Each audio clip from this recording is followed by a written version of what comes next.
Всем доброе утро. Слышно меня? Здравствуйте, да, вас слышно. Мгм.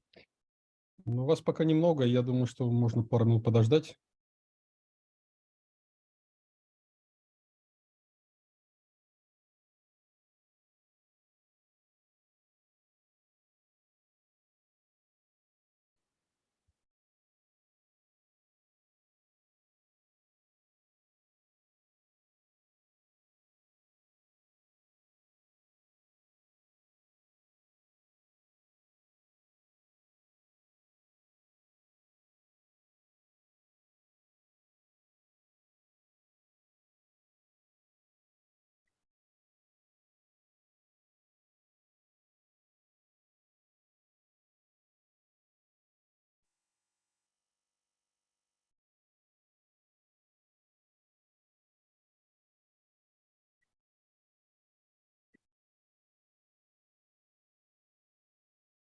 Виден ли экран?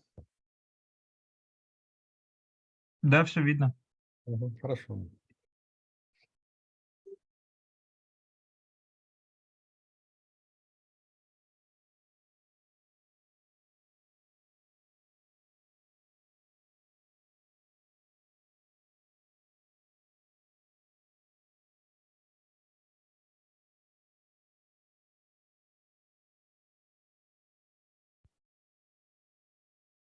Ну ладно, давайте начинать. Сегодня речь пойдет о сверхпроводящих кубитах, о которых мы с вами говорили и в предыдущих двух лекциях. So, according to our strategy, multiple time discussed, I switch to English, but questions in language you prefer are welcome. So, at the previous lecture, we started talking about circuit QED, which we will bring up again number of times. And we also started discussing transmon qubits, which are the working courses of nearly all modern superconducting quantum processors. So today we'll continue a little bit about talking about transmon and QED, discuss briefly 3D QED, and then talk about other types of qubits. So let's remind again what is a transmon.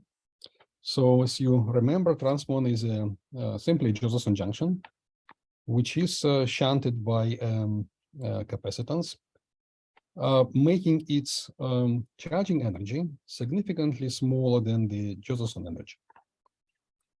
And with that said, the potential in the phase space is going to be a cosine. So again, it's not a tilted cosine, what we discussed for phase qubits, but rather just flat cosine. So having multiple minima, which are equivalent, of course. Change of phase by 2 pi doesn't change physically anything. And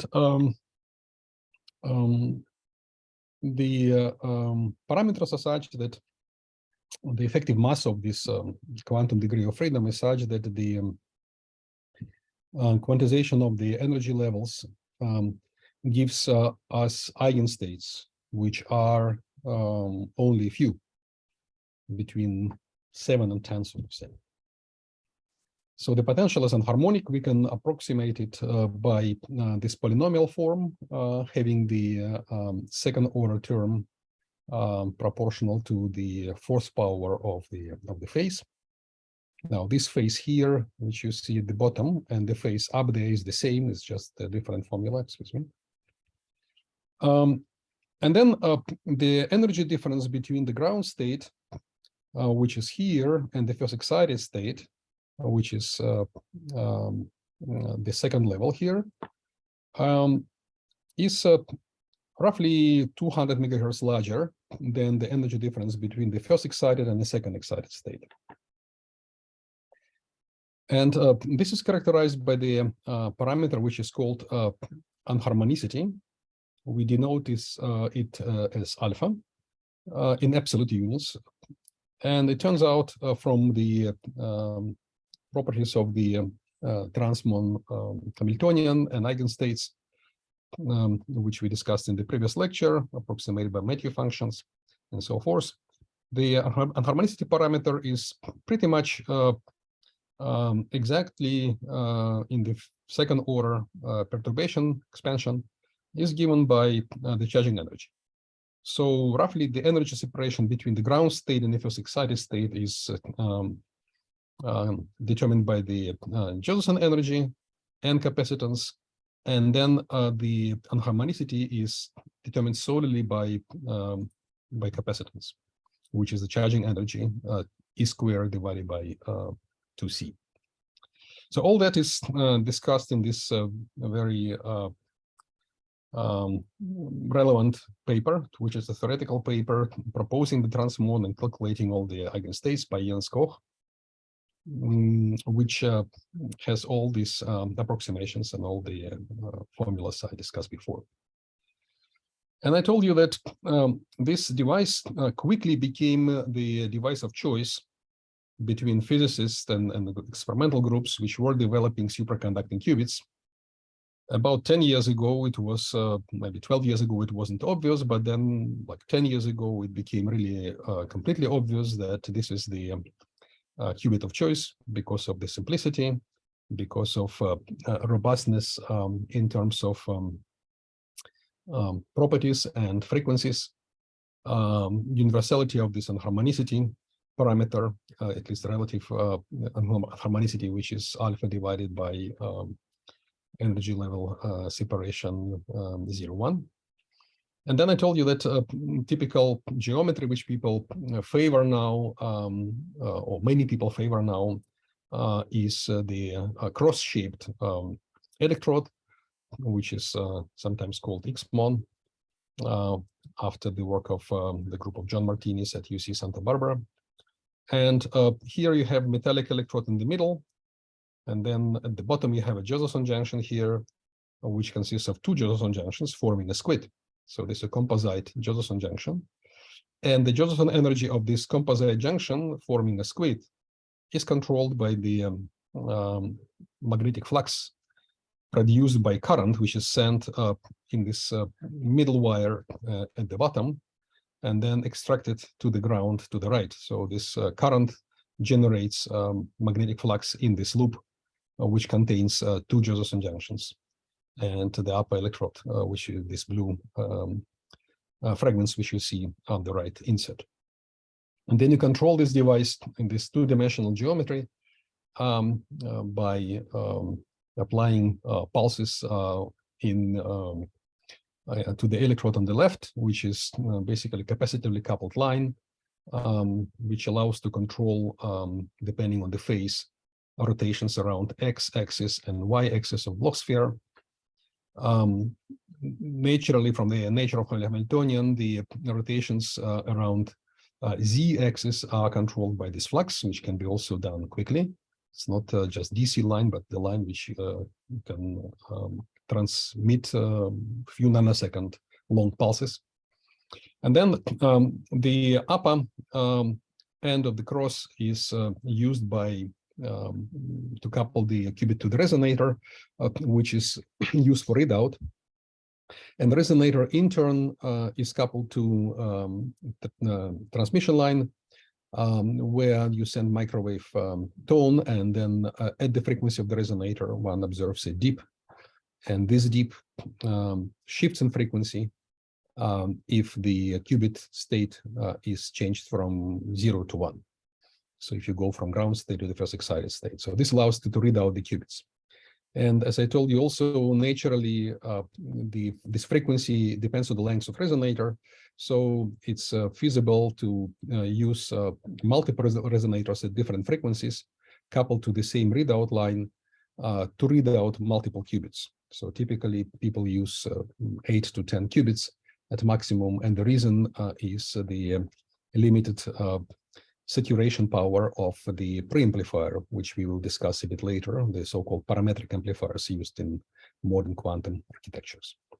And finally, the quantum bus, which you see on the right, is the way to couple this qubit to other qubits. So this could be a resonator type coupling, which is possible, but then the gates are rather slow. But we'll discuss specifically various schemes for 2 qubit gates in one of the following lectures. All right, so this is the 2-dimensional transmon, which is scalable and is used in all modern architectures of chips for quantum computing. Now, few years later, after the transmon was proposed, after this paper by Jens Koch, published in 2007, only a few years later, there was a very surprising, the first moment was very surprising discovery that one can use these transmons in a different architecture, actually in a 3-dimensional environment.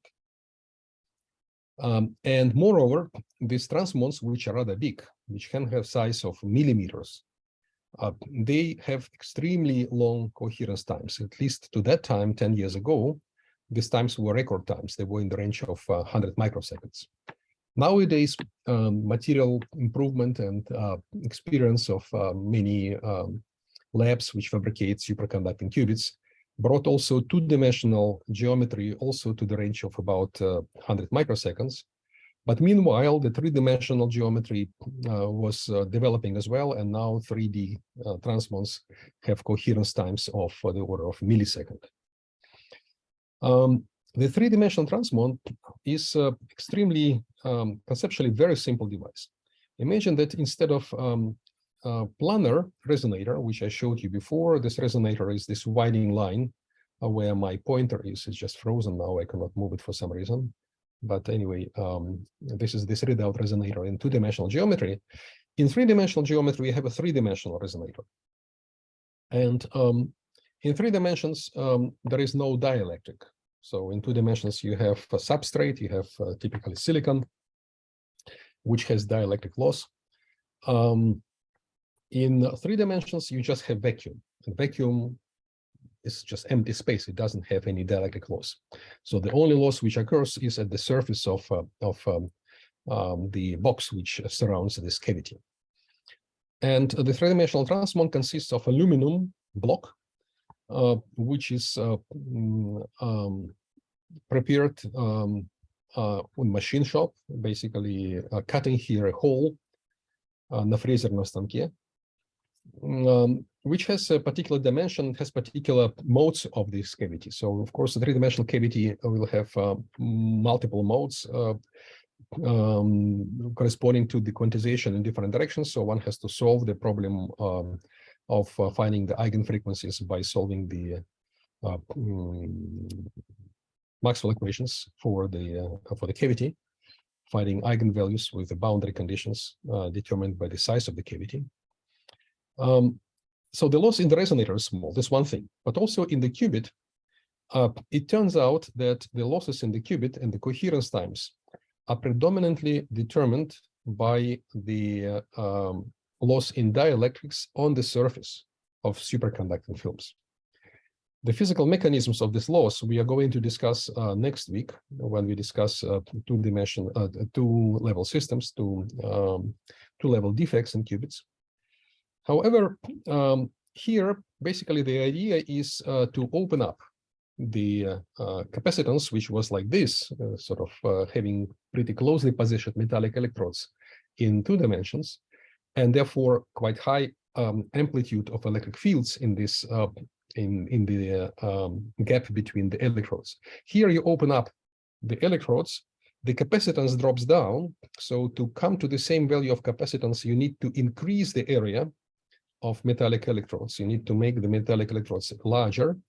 But the electric field, which is, of course, the oscillating electric field, once you have transmon operating, you have basically oscillating current up and down of different amplitude, depending on the particular state which you excite. So for the ground state is the smallest oscillation. For the excited state is next smallest, and so forth.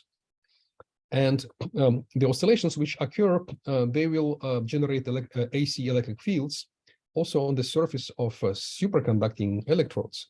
But due to the large distance between the superconducting electrodes, the magnitude of this field is going to be at least 1 order or more smaller than it is in the planar two-dimensional geometry. And this idea turned out to be extremely productive. So basically, having the qubit, which is a single Josephson junction, it's not practical to use here squid, because the qubit is surrounded by a superconducting box. You cannot really apply magnetic field inside superconducting box. Therefore, people mostly use here fixed frequency transmons, so just one Josephson junction and 2 large electrodes of the size of about millimeter give the right capacitance there to operate this at the frequency, let's say, between 4 and 8 gigahertz. So this device has no inductance. It has large capacitance due to this large electrode. It has low electric field intensity, and therefore it doesn't really excite as much defects as two-dimensional transmons do. And it avoids dielectrics. So basically, replacing vacuum, by vacuum, the lossy dielectric makes the energy dissipation very low. And then here you have basically two, in the geometry on the left, you see here, you have 2 lines. One line you could send the signal in, the other line you can send the signal out. Or you may eventually use the same line and then use 2 microwave tones. And what you do, you basically use one frequency, which you apply over one line as a readout tone. It will be close to the frequency of the cavity.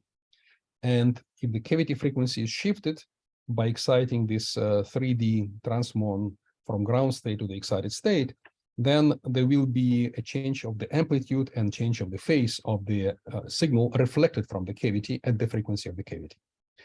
And the second tone, or the second line, which can be installed here, is simply used to manipulate the qubit. So the qubit has a frequency which is very different from cavity, can be factor of 30–40% different from the cavity. It has to be different from the cavity because if the qubit has the frequency of the cavity, it will, of course, be provoked to relax emitting a photon in the cavity, which is called Purcell effect. And therefore, you need to be not Purcell limited. You need to detune the qubit, or to make the qubit of the frequency which is far away from any modes of the cavity.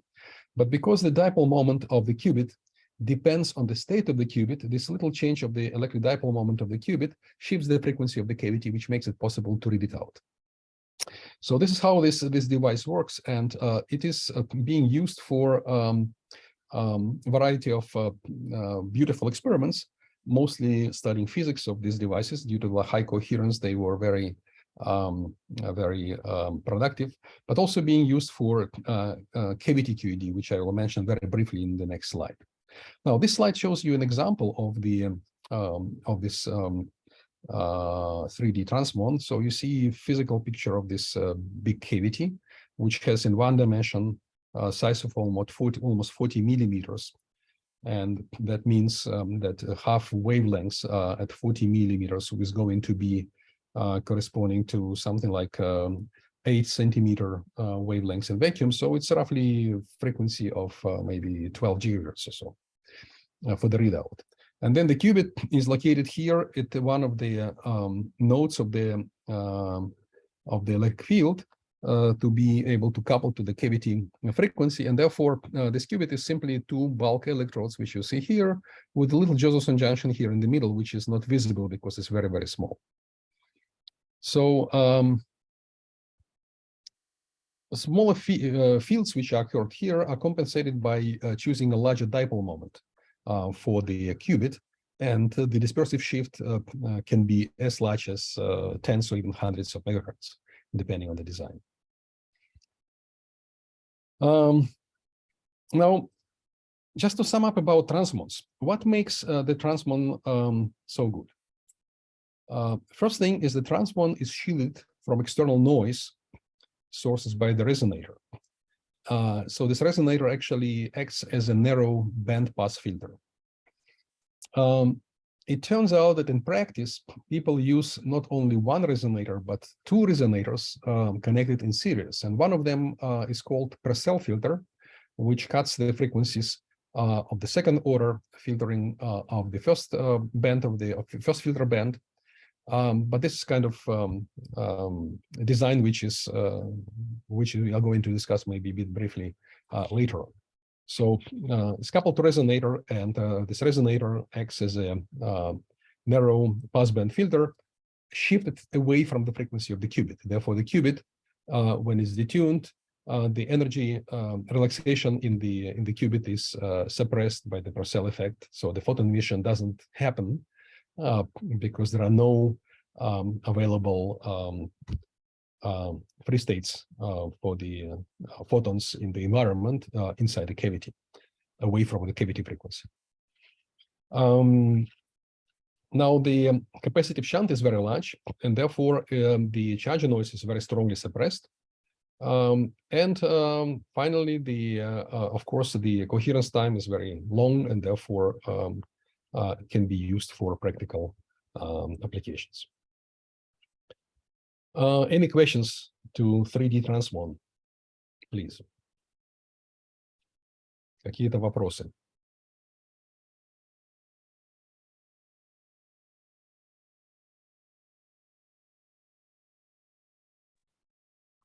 All right.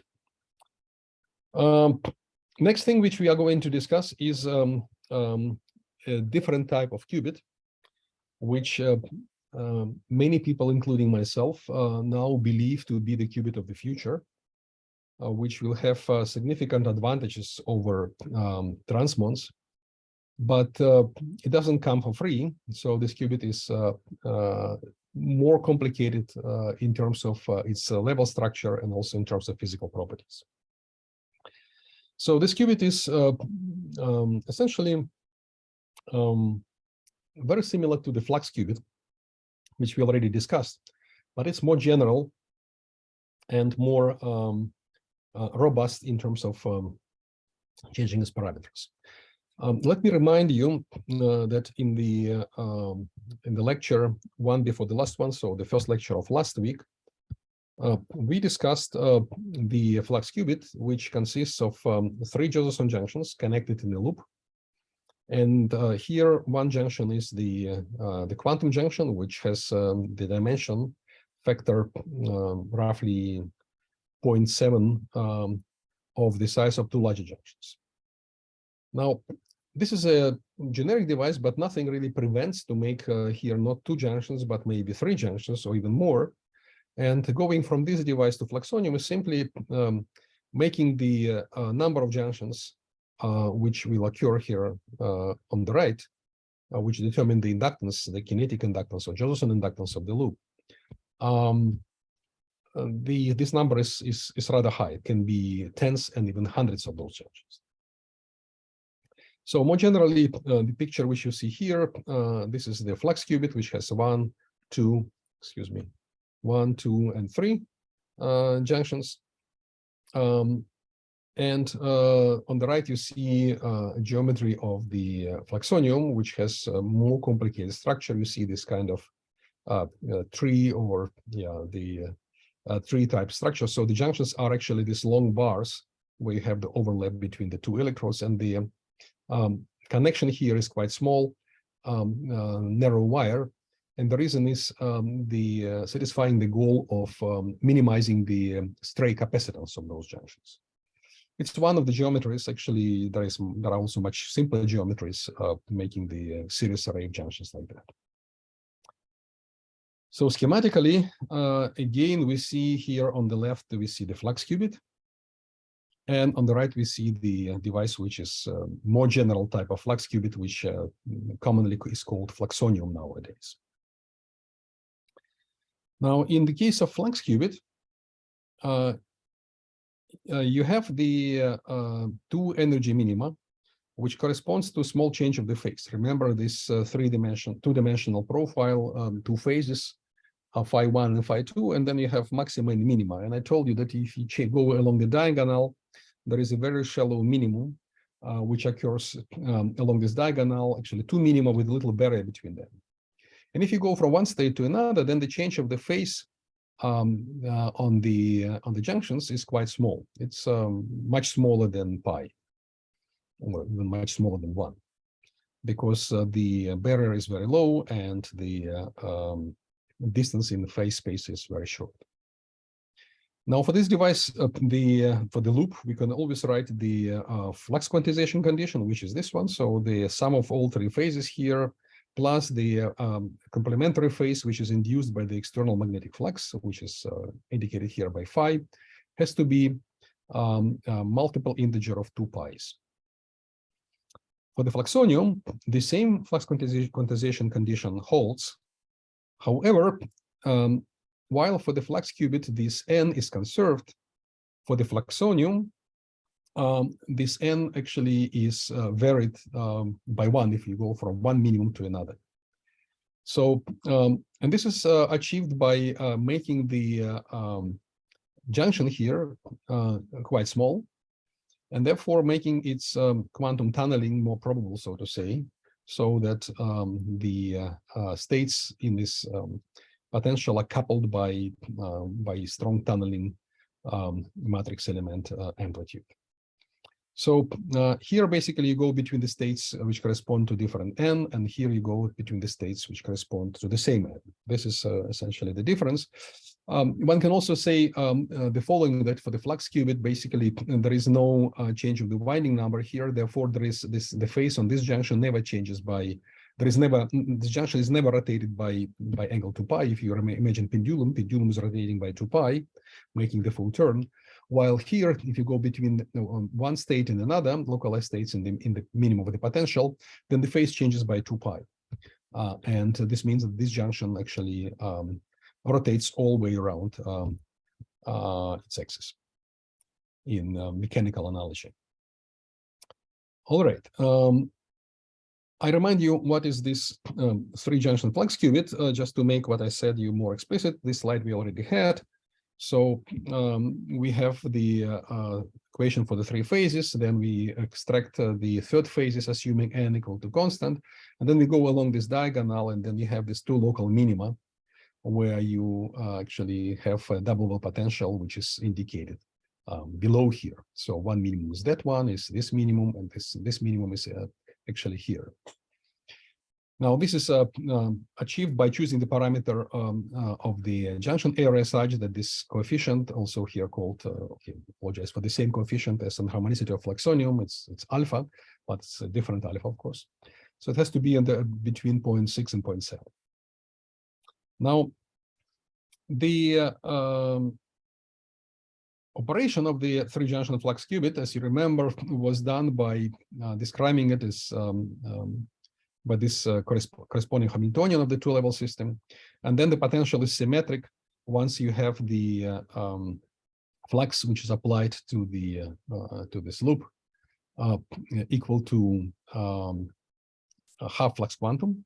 Then the energy of the ground state and the energy of the first excited state are rather close to each other, which is due to very large unharmonicity of this to double potential. So it's very unharmonic, and therefore the energy level separation between levels 0 and 1 is much, much smaller than energy level separation to any of the higher levels. The device which actually operates here in the 3-junction flux qubit is shown here. It's again schematics of this device, and if you have the situation here at half flux quantum, then potential is symmetric. If you go a bit to the left, then one of the states clockwise current becomes lower energy state, and anti-clockwise current becomes the excited state. If you go in the opposite direction, then it's other way around. So the anti-clockwise current becomes the lowest energy state, and the clockwise current becomes the first excited state. So if one takes into account the higher levels, then you see that actually in this condition, this is a zoom in this very narrow frequency range.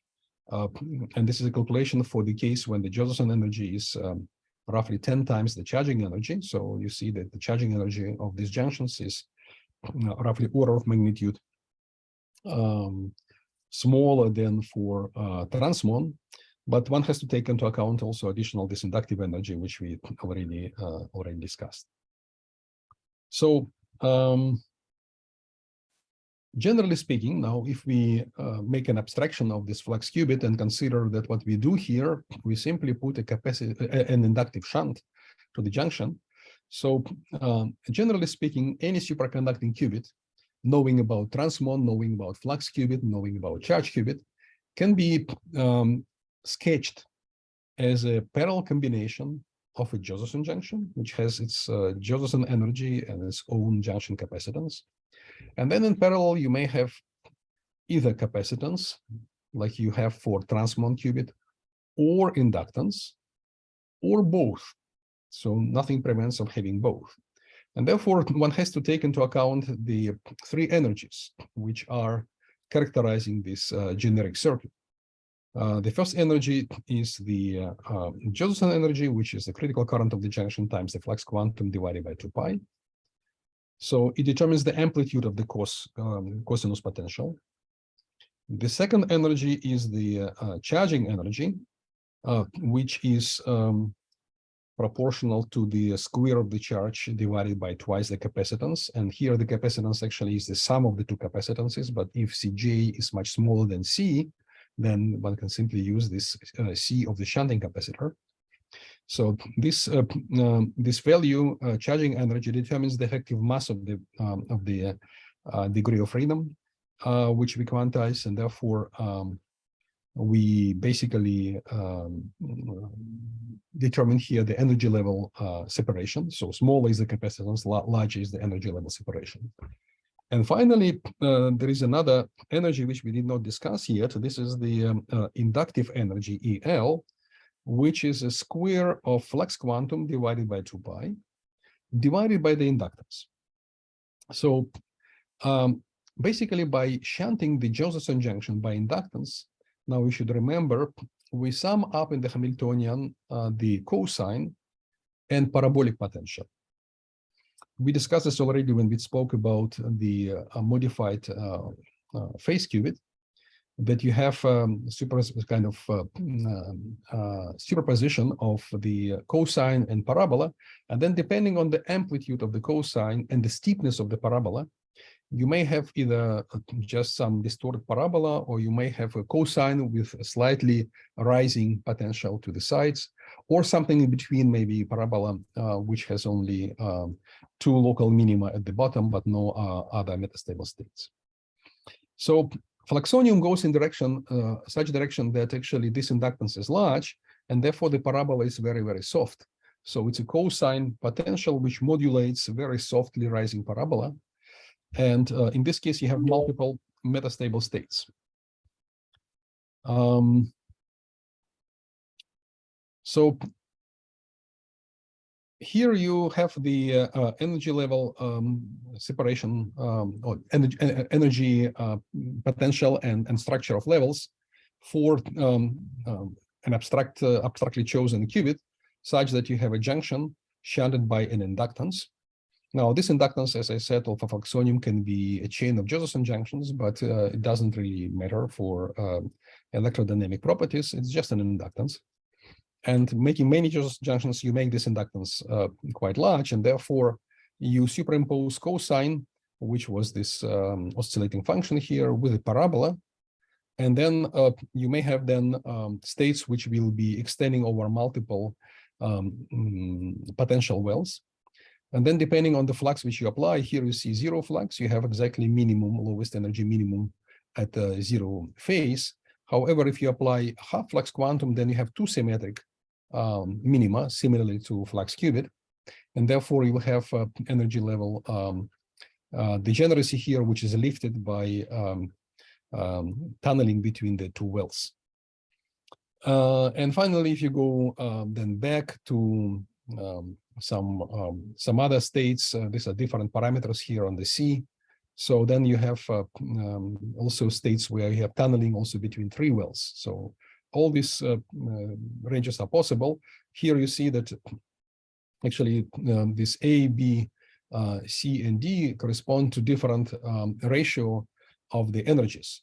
And one has to watch here not only the ratio of the Josephson energy to the charging energy, which we already discussed for transmons, but also the ratio of the Josephson energy to the inductive energy. And all these three plots are chosen here for this ratio being equal to 50. And below you have a variation of actually energy levels going to larger and larger ratio of EJ to EC. So you start going from roughly charge qubit, which is shunted by inductance, to more and more transmon-like qubit, which is shunted by large inductance. But if you go to very large inductances and a large ratio of EJ over EC, then the tunneling matrix element becomes smaller and smaller, and therefore you have then not really the convenient frequency level separation between the levels of consideration. So by shunting the charge qubit by large inductance, one avoids low frequency noise, charge noise, which occurs in charge qubits. At the same time, this inductance forms a rather high impedance at high frequency, and therefore this qubit, which is shunted by large inductance, is effectively a charge qubit which is protected from charge noise, not by charge dispersion engineering, which is the transmon, but rather due to the low frequency shunt formed by large inductance containing many Josephson junctions. So this sort of philosophy of going from a single junction qubit to the loop base qubit. Okay. Any questions to that?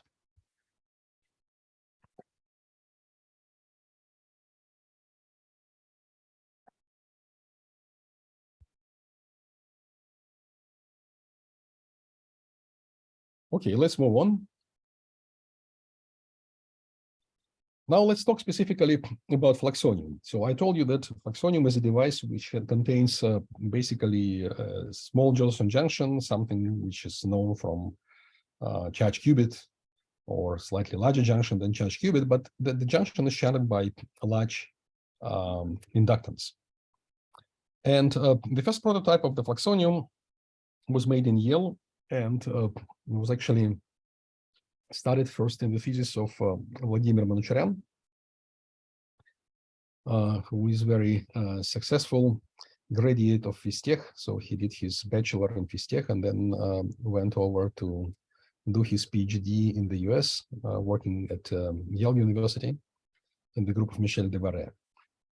So here you see the fluxonium, which is this little junction, and then the chain of a series connected larger junctions. At the right, you see a zoom in this area here. Then on the left side or upper side, you see a winding line here, which has a basically a certain length, and it has also mutual capacitance between the two electrodes. So this line forms a resonator, which frequency is determined by this capacitive gap between the electrodes and also the length of the whole line. And then this resonator is coupled capacitively to the qubit islands, and also capacitively coupled through these gaps to coaxial cable coming from the left and then going to the right. Now the resonator is, we know already that resonator is very useful to read out qubits dispersively. So basically this resonator is a dispersive readout for this device, which we see in the middle of the picture. Now, this particular example, which was a realization of the first qubit in his thesis, was the number of junctions of about 40. The ratio of the Josephson energy to charging energy was slightly larger than the charge qubit. It was 3.6. And then the Josephson junctions, which were present here, they were having the Josephson energy, which means the area, basically, a factor of roughly 30 larger than the area of the Josephson energy of the small junction. So these were basically the inductances, and this was the quantum degree of freedom. As I said, the reason of using this inductance initially was thought to be the trick to avoid the low frequency charge noise due to the random charges which are moving on the substrate and fluctuating there at any temperature. They are present there due to contamination of the surface, due to the charge traps and many other reasons. All the reasons for these charge traps are not really known. Many proposals have been made, but only few of them verified experimentally. But anyway, since the inductor is a superconductor, in particular, its impedance at very low frequencies close to zero, this makes the potentials induced by these random charges canceled on both sides of the junction, and therefore there is no offset charge noise.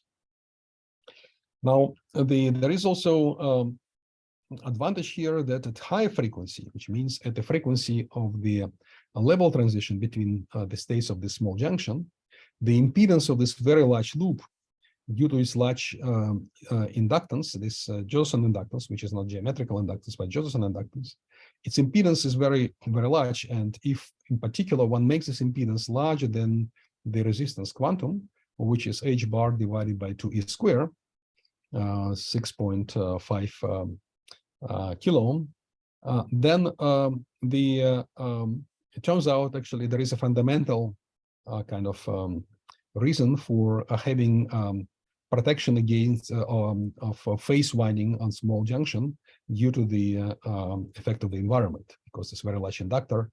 The impedance of that inductance is very large at high frequency. So basically, the junction behaves as a charge qubit, which contains the kind of protection at low frequency, and at the same time, the relaxation between the levels 0 and 1, 1 and 0, is protected by very large impedance of the environment at the frequency of this transition between the levels. So a very clever idea, which was followed up later on by many groups, including my group at KIT and also our group at VCs in Russia. So here you see the picture of particular energy levels for the parameters which I have shown. So if you have zero flux applied, then as I said before, you have a single minimum at zero phase.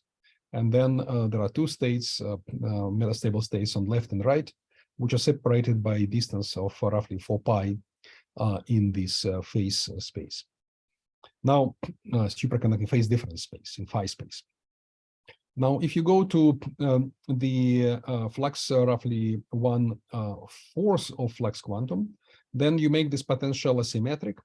But then there are low energy states, one of them a bit lower than the other, and there will be, of course, separation between those states, which is due to diagonalization of this complicated shape of the Hamiltonian. And then if you diagonalize Hamiltonian for the flux, external flux equal to half flux quantum, which is, of course, you control this by external magnetic field, then you have two lowest energy levels being very anharmonic, very small separation, symmetric double well, and then the upper state, similarly to flux qubit, is somewhere up there. So the result of diagonalization of the three lowest eigenstates in the Hamiltonian is shown here. So you start from zero flux, and then you have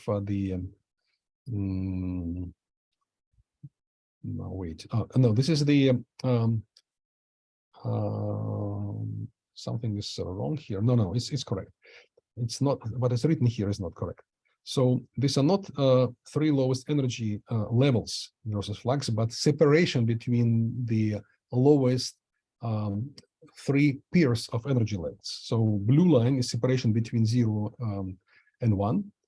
Orange line separation between 1 and 2, and green line is separation between 2 and 3. And you see that if you go to half flux quantum, then the energy level separation, as shown on this very left picture above, is very small, while the energy level separation to the high state is very large. And then there will be also yet another state somewhere here, not shown on this picture. And if you vary the flux, for example, reducing it from half flux quantum to 0, then the energy levels change accordingly. And then you have here the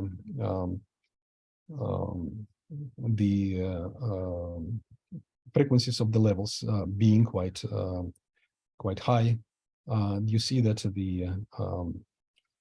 for the symmetric flux, there will be two energy levels very close to each other due to the tunneling between the next second neighbor minimum in the potential. All right. Now, this is again the wave functions, the states. Now, the horizontal level of the lines which you see is corresponding to the eigenenergies, while the profile which you see here are the probability amplitudes of different states. So you see that probability amplitude for the lowest energy state is simply maximum here in the middle. Of course, it extends also inside the potential wall, because it's a quantum behavior here.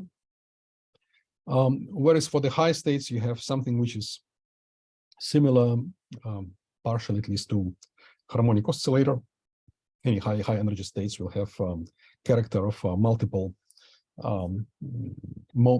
high modes, resonances in the cavity. And then if you go to the symmetric potential half flux quantum, then very similar to the flux qubit, you have the symmetric profile, symmetric wave function, and the antisymmetric wave function here. And these are the two lowest energy states corresponding to the lowest energy and the first excited state in this potential. And then also corresponding high states, which are also indicated here. Of course, diagonalizing this Hamiltonian can be only done numerically. And this is, well, this is done, of course, very quickly. You should remember from your course of quantum mechanics how to do this, basically finding the eigenstates of the Hamiltonian for the stationary Schrödinger equation. This is now the situation when the fluxonium, which is this device schematically shown here, is inductively coupled to the readout resonator. Now we consider not only naked fluxonium, just not coupled to anything, but rather consider the scheme which I already introduced here. We consider this scheme where you have fluxonium device and it's coupled to this readout resonator, which is positioned here on the upper part of the plot. Now this readout resonator, of course, the system which is equivalent to a harmonic oscillator, which will have equidistant energy levels. And these levels are shown here by the blue lines. You see those blue lines. This is the lowest energy state at about 7 something gigahertz. This is the first excited state at about 14 gigahertz. And there is another one excited state at 21 and 28 and so forth. So this harmonic oscillator. Now, this little inductor, which is sitting in the middle, couples two quantum systems. It couples this harmonic system on the left, which has equidistant energy levels described by these blue lines, or shown here by these blue lines, and it couples then to anharmonic oscillator, which is our fluxonium device, with a kind of soft parabola superposed with a cosine.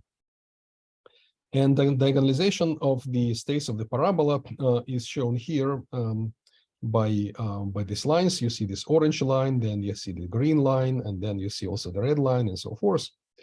And then by seeing here crossings of the different energy levels, intuitively already from quantum mechanics, you would guess that the coupling between the two systems, between the harmonic oscillator and non-harmonic oscillator, a qubit, will generate avoided level crossings.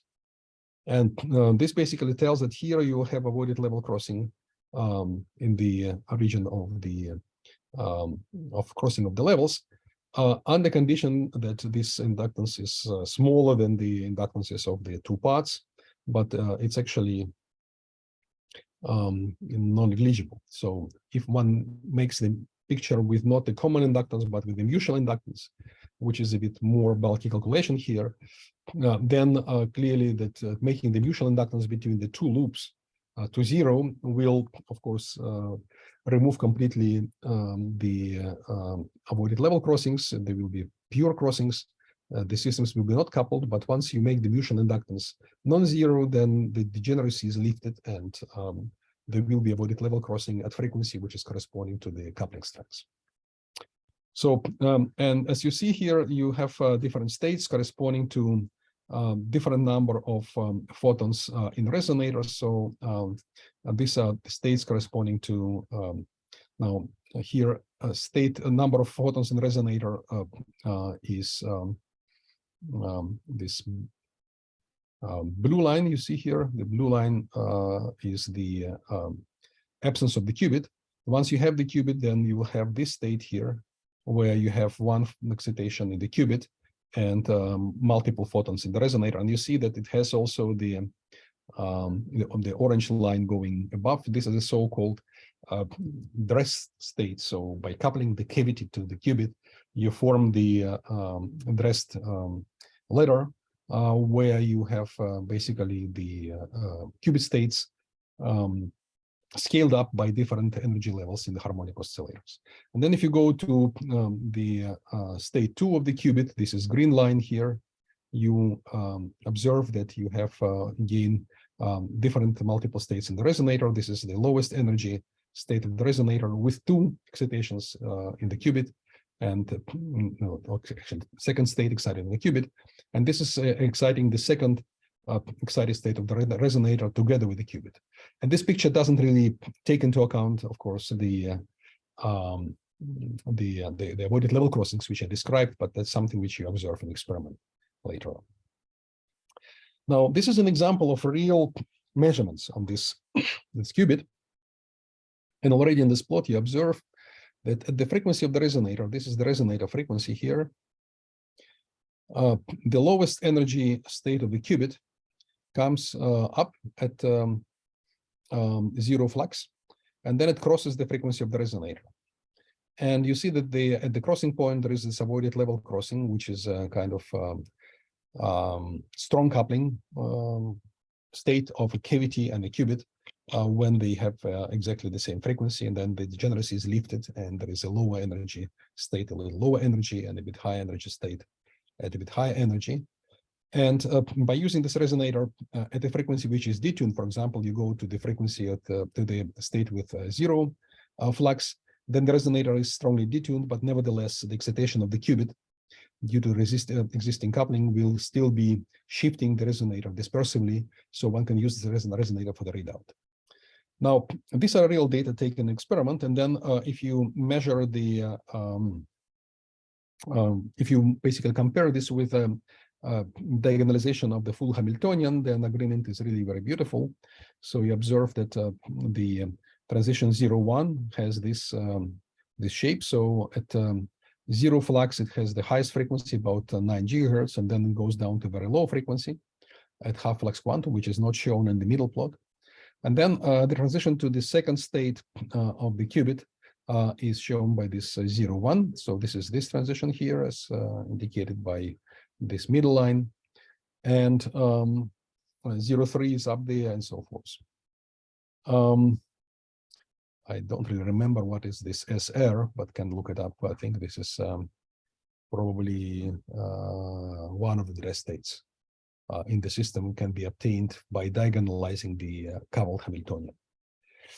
Now, if you go to half flux quantum, a very particular feature of fluxonium qubit is the very low frequency of the transition between the ground state and the first excited state. Now you see here the transition 0-0, no excitation in resonator, no excitation in the qubit, to the state when qubit is excited and the resonator is not excited. There is also another transition which is mirrored with respect to the frequency of the resonator, and this is a transition which corresponds to dressing the qubit states with resonator modes. So you go from the excited state of the qubit to the excited state of the resonator. So you basically swap the excitation between the qubit and the resonator. In this case, the frequency is slightly lower than the frequency of the lowest mode of the resonator. And then you have also another excitation where you have basically transition between 0 and 0 and 1 1 state, which will be kind of mirrored low 1 0 0 1 transition mirrored with respect to the frequency of the resonator. So this is this state here. So when one observes the coupled system of a qubit and resonator, one should be always very careful in sorting the transitions, because at very low power you excite the transitions which are allowed in the first order, but if you increase the power, then you unavoidably also excite transitions which are existing in the second order, have smaller matrix elements, but nevertheless a large power of the applied radiation will make those transitions visible. So this is one of the features which makes the fluxonium rather complicated. So as you see, the energy level structure is by far more complex, by far more dependent on external fields. Now you see the horizontal axis is the external flux, basically the external magnetic field. Excuse me. So so basically it's rather complex, but nevertheless very unharmonic system, which has many advantages over transmon, in particular in terms of the accuracy of the gates which can be achieved with fluxonium. Now let's talk about the properties of this inductance, which we already mentioned. Now you see the practical device in a bit different geometry. So this is a series array of junctions which is extending from this point along this line to this point. So this is a series array of junctions here. And here you see the setup of measuring the fluxonium in a three-dimensional cavity, which I discussed earlier today. This is a small junction, which is located right there. And then on the right here, you see the additional resonator, which is a coupling antenna. So this antenna actually is needed to increase the dipole moment of the fluxonium, which is coupled to the field in the three-dimensional cavity. The frequency of this antenna is, of course, different from the frequency of the transitions in the fluxonium, but nevertheless, it can be also observed as a coupling mode to the three-dimensional cavity. But its role is basically to couple the electric fields of the cavity into the fluxonium through these coupling fingers. And then writing the Hamiltonian for fluxonium will contain the terms associated with the charge qubit. These are these terms with the inductive term and with the capacitive term. So all the three terms like junction, shunting capacitance, and shunting inductance are included in this shape of the Hamiltonian. And then if one diagonalizes this Hamiltonian with these particular parameters, then the energy levels which occur there will have characteristic transition frequencies. Now the characteristic times which were measured in this particular experiment, which is shown here only a few years ago in the group of Vlad Manoucharian, but he already moved that time to University of Maryland. The coherence times were of the order of several hundreds of microseconds, both T1 and T2. The transition frequencies in the favored point where the flux applied to this loop was exactly half of flux quantum were very low. And this is one of the advantages of the fluxonium, that instead of upconverting the digitally generated pulses forming the single qubit gates, like if you want to observe Rabi oscillations, you need to apply fraction of the resonant pulse of the transition between 0 and 1, and then you will rotate the qubit on the Bloch sphere. Now, if you do it on transmons, the frequency is roughly 10 gigahertz, and technically, it's impossible to generate a digital profile at this very high frequency. So what people use there, they use the up conversion in frequency. So they have some local oscillator and the mixer, And this mixer is modulated by the digitally generated signal in the band roughly from 0 to 1 gigahertz. And then this frequency is added to the frequency of the local oscillator.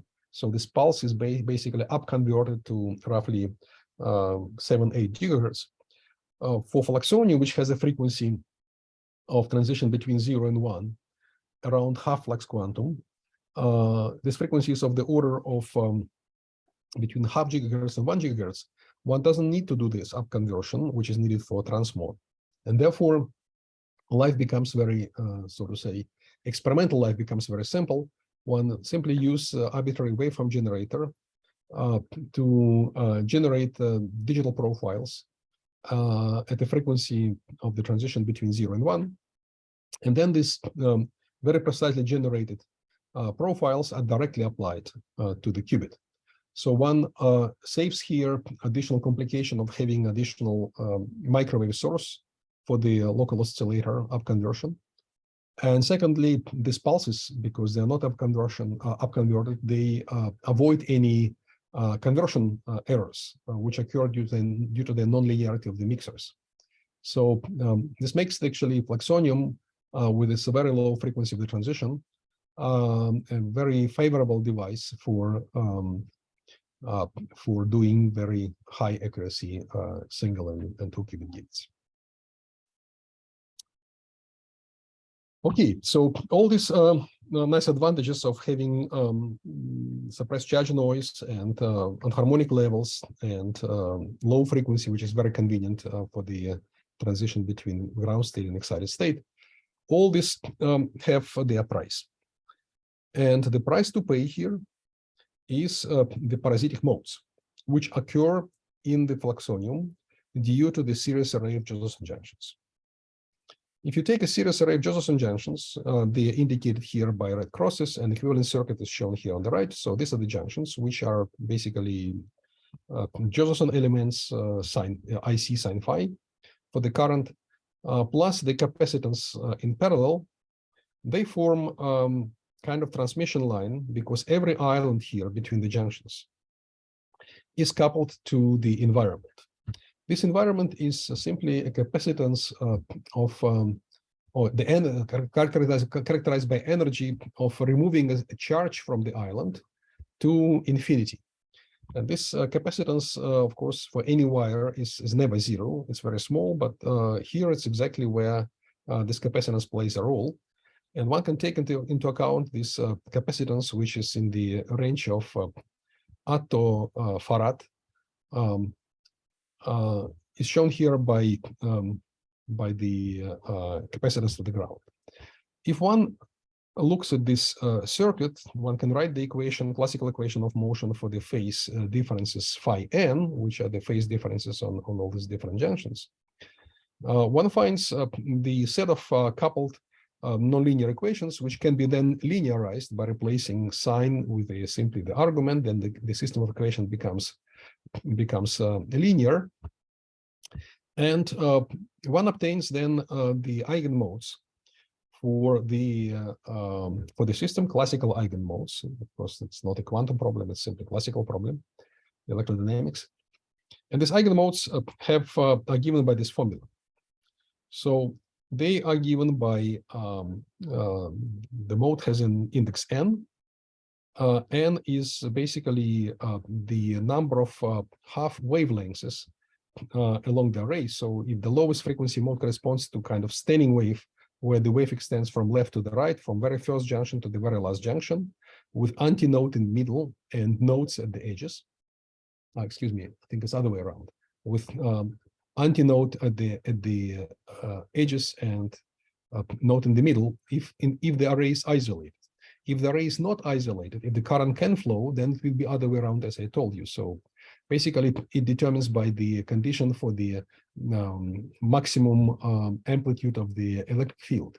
If the array is disconnected from the rest of the world, then this maximum amplitude of the electric field occurs at the ends of the array, which means that you will have maximum of the electric field at the ends of the array, and the minimum in the middle, of course, automatically, And if you have now the array connected to the low impedance environment, then of course the minimum of the electric field will be at the end of the array and the maximum in the middle.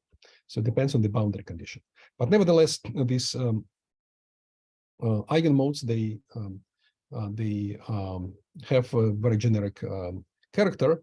And as you see here, it has the shape of the effective plasma frequency, but now sort of dressed with particular additions of different Josephson junctions. This n actually enters also in the denominator here, multiplied by the capacitance of the junction. And now this factor C0 is quite small. Therefore, the characteristic frequency of the array can be, the first mode can be quite high. But nevertheless, if you go to high modes, then there is a saturation of the mode frequencies at the plasma frequency of individual Josephson junction. So this individual Josephson junction has individual plasma frequency, which is in this units equal to 1. And these different modes, mode number one, number 2, number 3, and so forth, they go equidistantly in the resonant mode number. Of course, this is shown here. It's like something like, if you want, the wave number. And this is the frequency. So basically what you see here is the dispersion. And without junctions, if this would be simply capacitances, then these modes will go along this dashed line. But with junctions being here, they will saturate at the plasma frequency of the junctions. And if one plays now with this capacitance basically depends on the size of this electrode. Smaller is the size, smaller is the capacitance. So make this capacitance very small, push the frequency of the lowest mode up. While making the capacitance of the electrode large, push the frequency of this mode down. And what happens in fluxonium qubits is that these modes, they sort of conflict with the modes of the fluxon. They mix with modes of fluxonium device, fluxonium Hamiltonian, because these particular modes are not included in the full spectrum of the Hamiltonian, because in the Hamiltonian this series inductance is approximated simply by lumped inductance element. And interaction with these modes makes the operation of the device often impossible. So one has to make the design such that these modes are really well above the frequency of interest. So we will make the fluxonium frequencies at frequency below the lowest mode shown on this plot. So this is a relevant work, and actually has been realized not very quickly after discovering of the fluxonium, but then people finally analyzed the system. There are a number of papers listed here where this problem was addressed, and now people know how to design the electrodes and what to worry about to make the device working properly. Now, the very smart way of reducing the stray capacitance is avoiding the dielectric. You know that if you make two metallic electrodes, they form a capacitor, and if you put these metallic electrodes on the dielectric, then half of the space is filled with dielectric with epsilon larger than 1, and therefore the capacitance increases. So if you disconnect the metal from the dielectric, then capacitance decreases. And that's something which was discovered in the group of Vladimir Manoucharian very recently.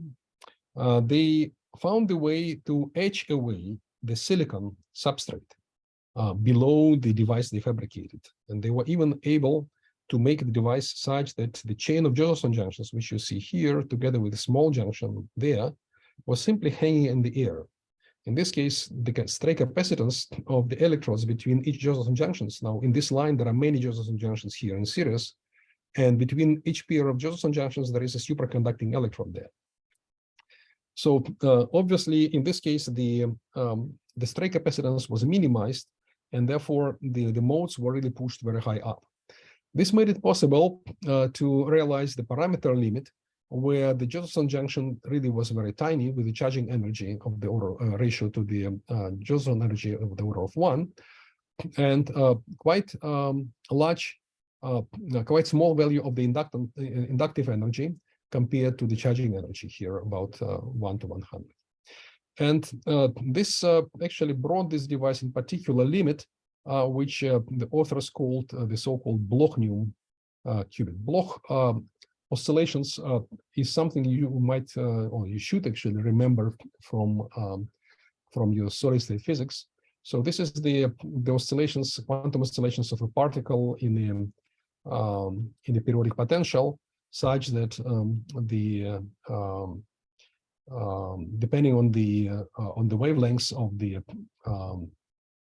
Bloch waves, there will be basically interference with the reflected waves propagating in opposite direction, and eventually, in particular wave number, you will have the standing wave, which is called commonly Bloch oscillation in the periodic potential. Now, this device was called Blochnium because in the periodic space of quasi-charge, here the states of different charge number of the of charges on the island, on the quantum junction, which is shown here, they were coupled by tunneling from multiple wells. So basically, the state was extending over multiple minima in the potential, and therefore the this device was really different from the devices I discussed before. If you look at the parameter space, this is the ratio of Josephson energy to charging energy. Now, this is the ratio of the inductive energy to the charging energy. And for fluxonium, the inductive energy is quite large, and therefore the point is somewhere here. This is the parameter range of fluxonium. For transmon, inductive energy is 0, so basically you are here, and for charge qubit is also 0 as well. So Blochnium is something in between charge qubit and fluxonium. Now, it didn't deserve, let's say, any credit towards being favored as a hardware for quantum computing, because its fabrication is very challenging. To reduce the capacitance to very, very small numbers and making the inductance very large is very difficult. Nevertheless, the physics is very beautiful. And if you want to learn more about that, look up this Nature paper published roughly 2 years ago. All right. Any questions to charge qubits, complicated spectrum, my comments? The stuff, the material is not very simple today, but I deliberately make it not simple to keep some of you on board who have potential for that intellectual capacity, and for those who want to catch up. I think it's rewarding to see something beyond the simple things I discussed before. Какие-то вопросы, пожалуйста?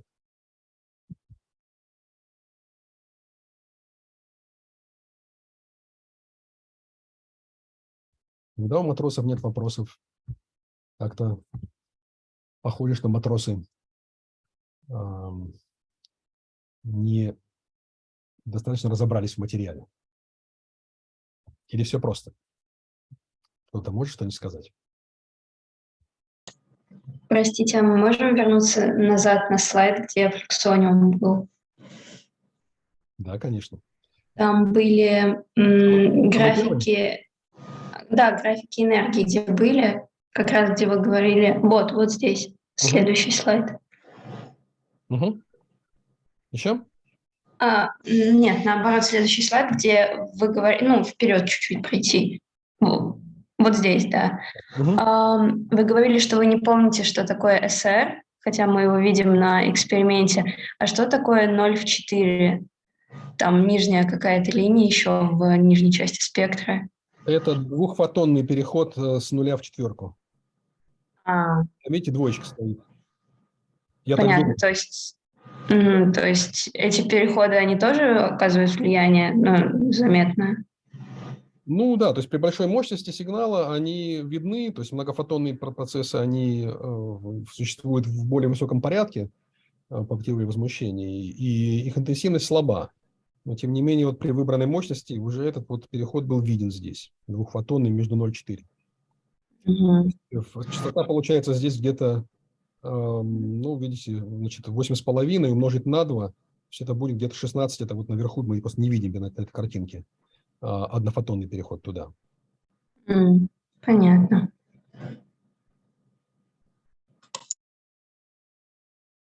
Еще вопросы, пожалуйста.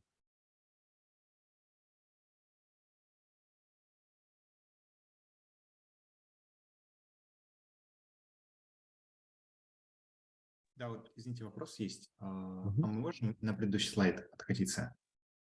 Да? Да, можете, пожалуйста, напомнить, что вообще у нас происходит, когда у нас вот линии энергетические уровни пересекаются?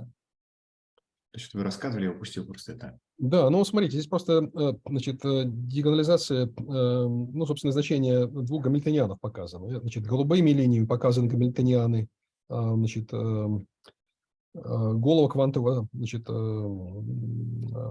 осциллятора гармонического, да?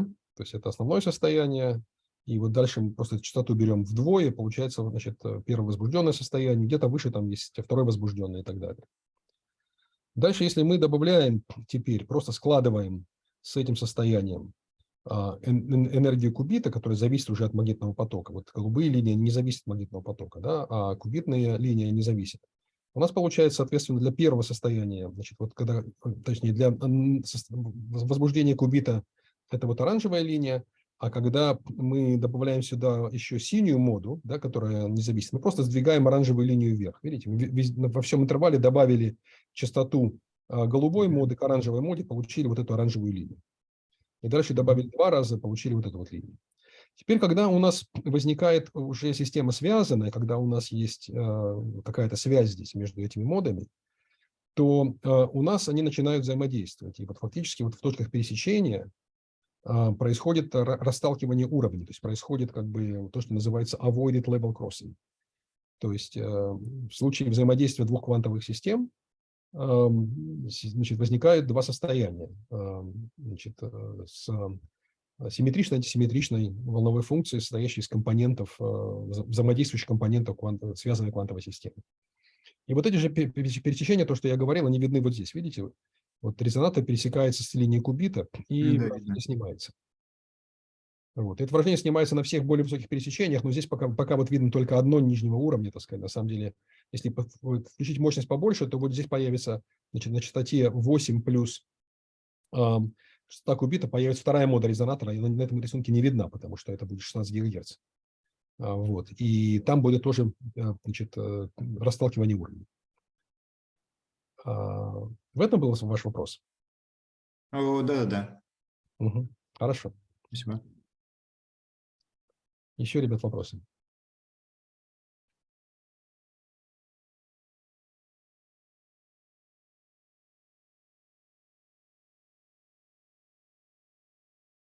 Хорошо, давайте сделаем перерыв. Значит, мы приплыли вот к какому слайду сейчас. Вот. Ну и я потом еще с него начну, прокомментирую. Будем двигаться дальше. Так, давайте 10 минут перерыв. Начнем в 12:02.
Давайте продолжим.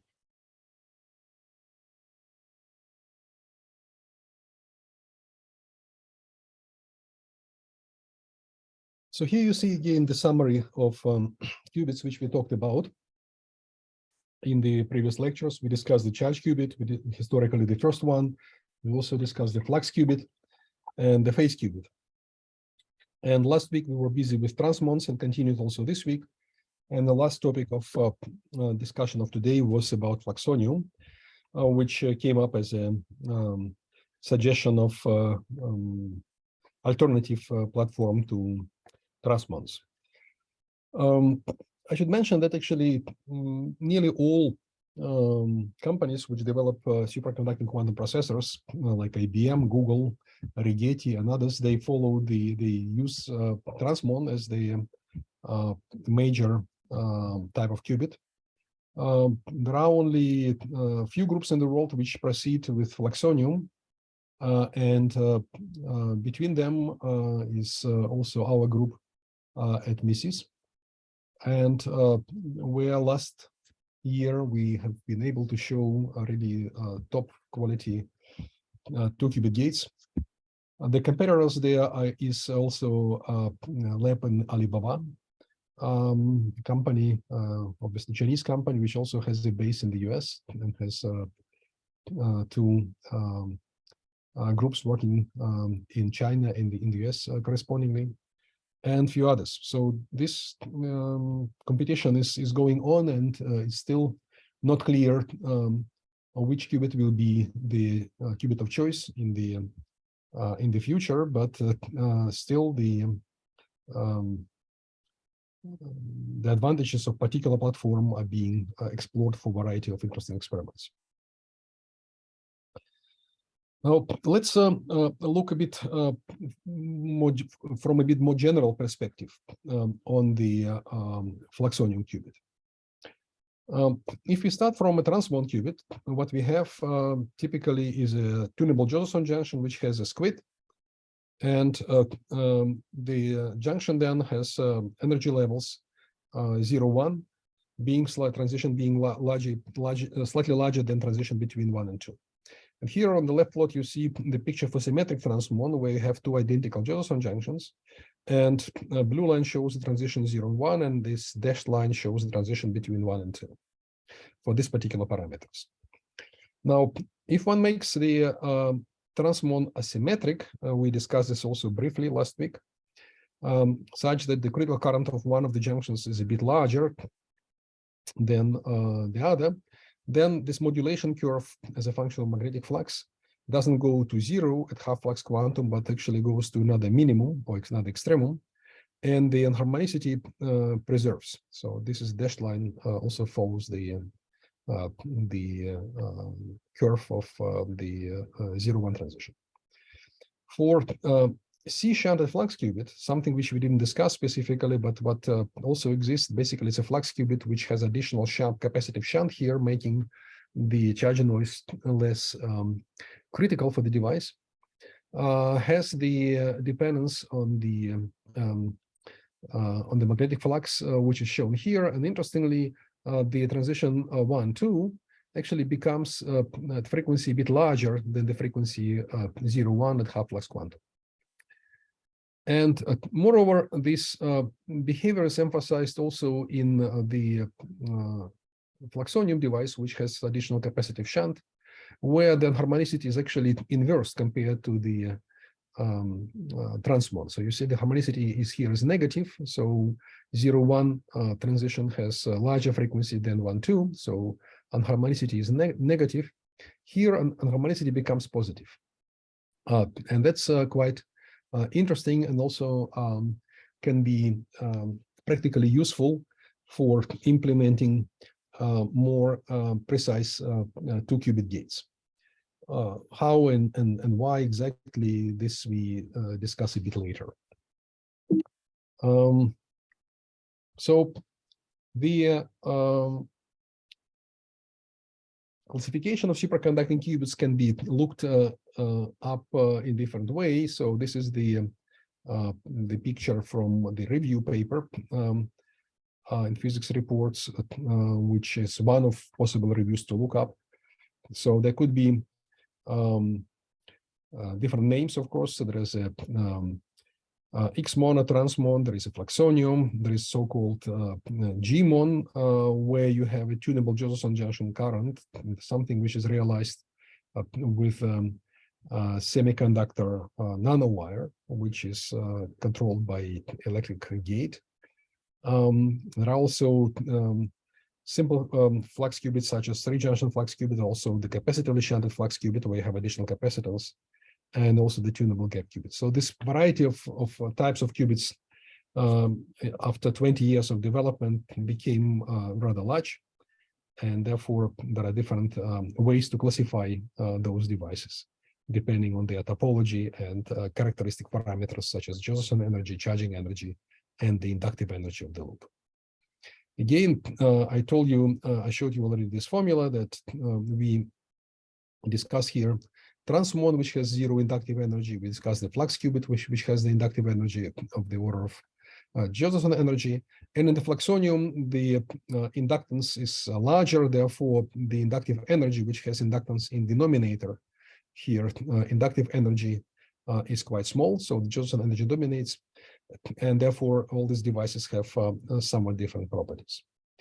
Now, very interestingly, shunting the junction with the quantum junction with an array of junctions can be also used for the purpose of sort of sorting out superconducting qubits. And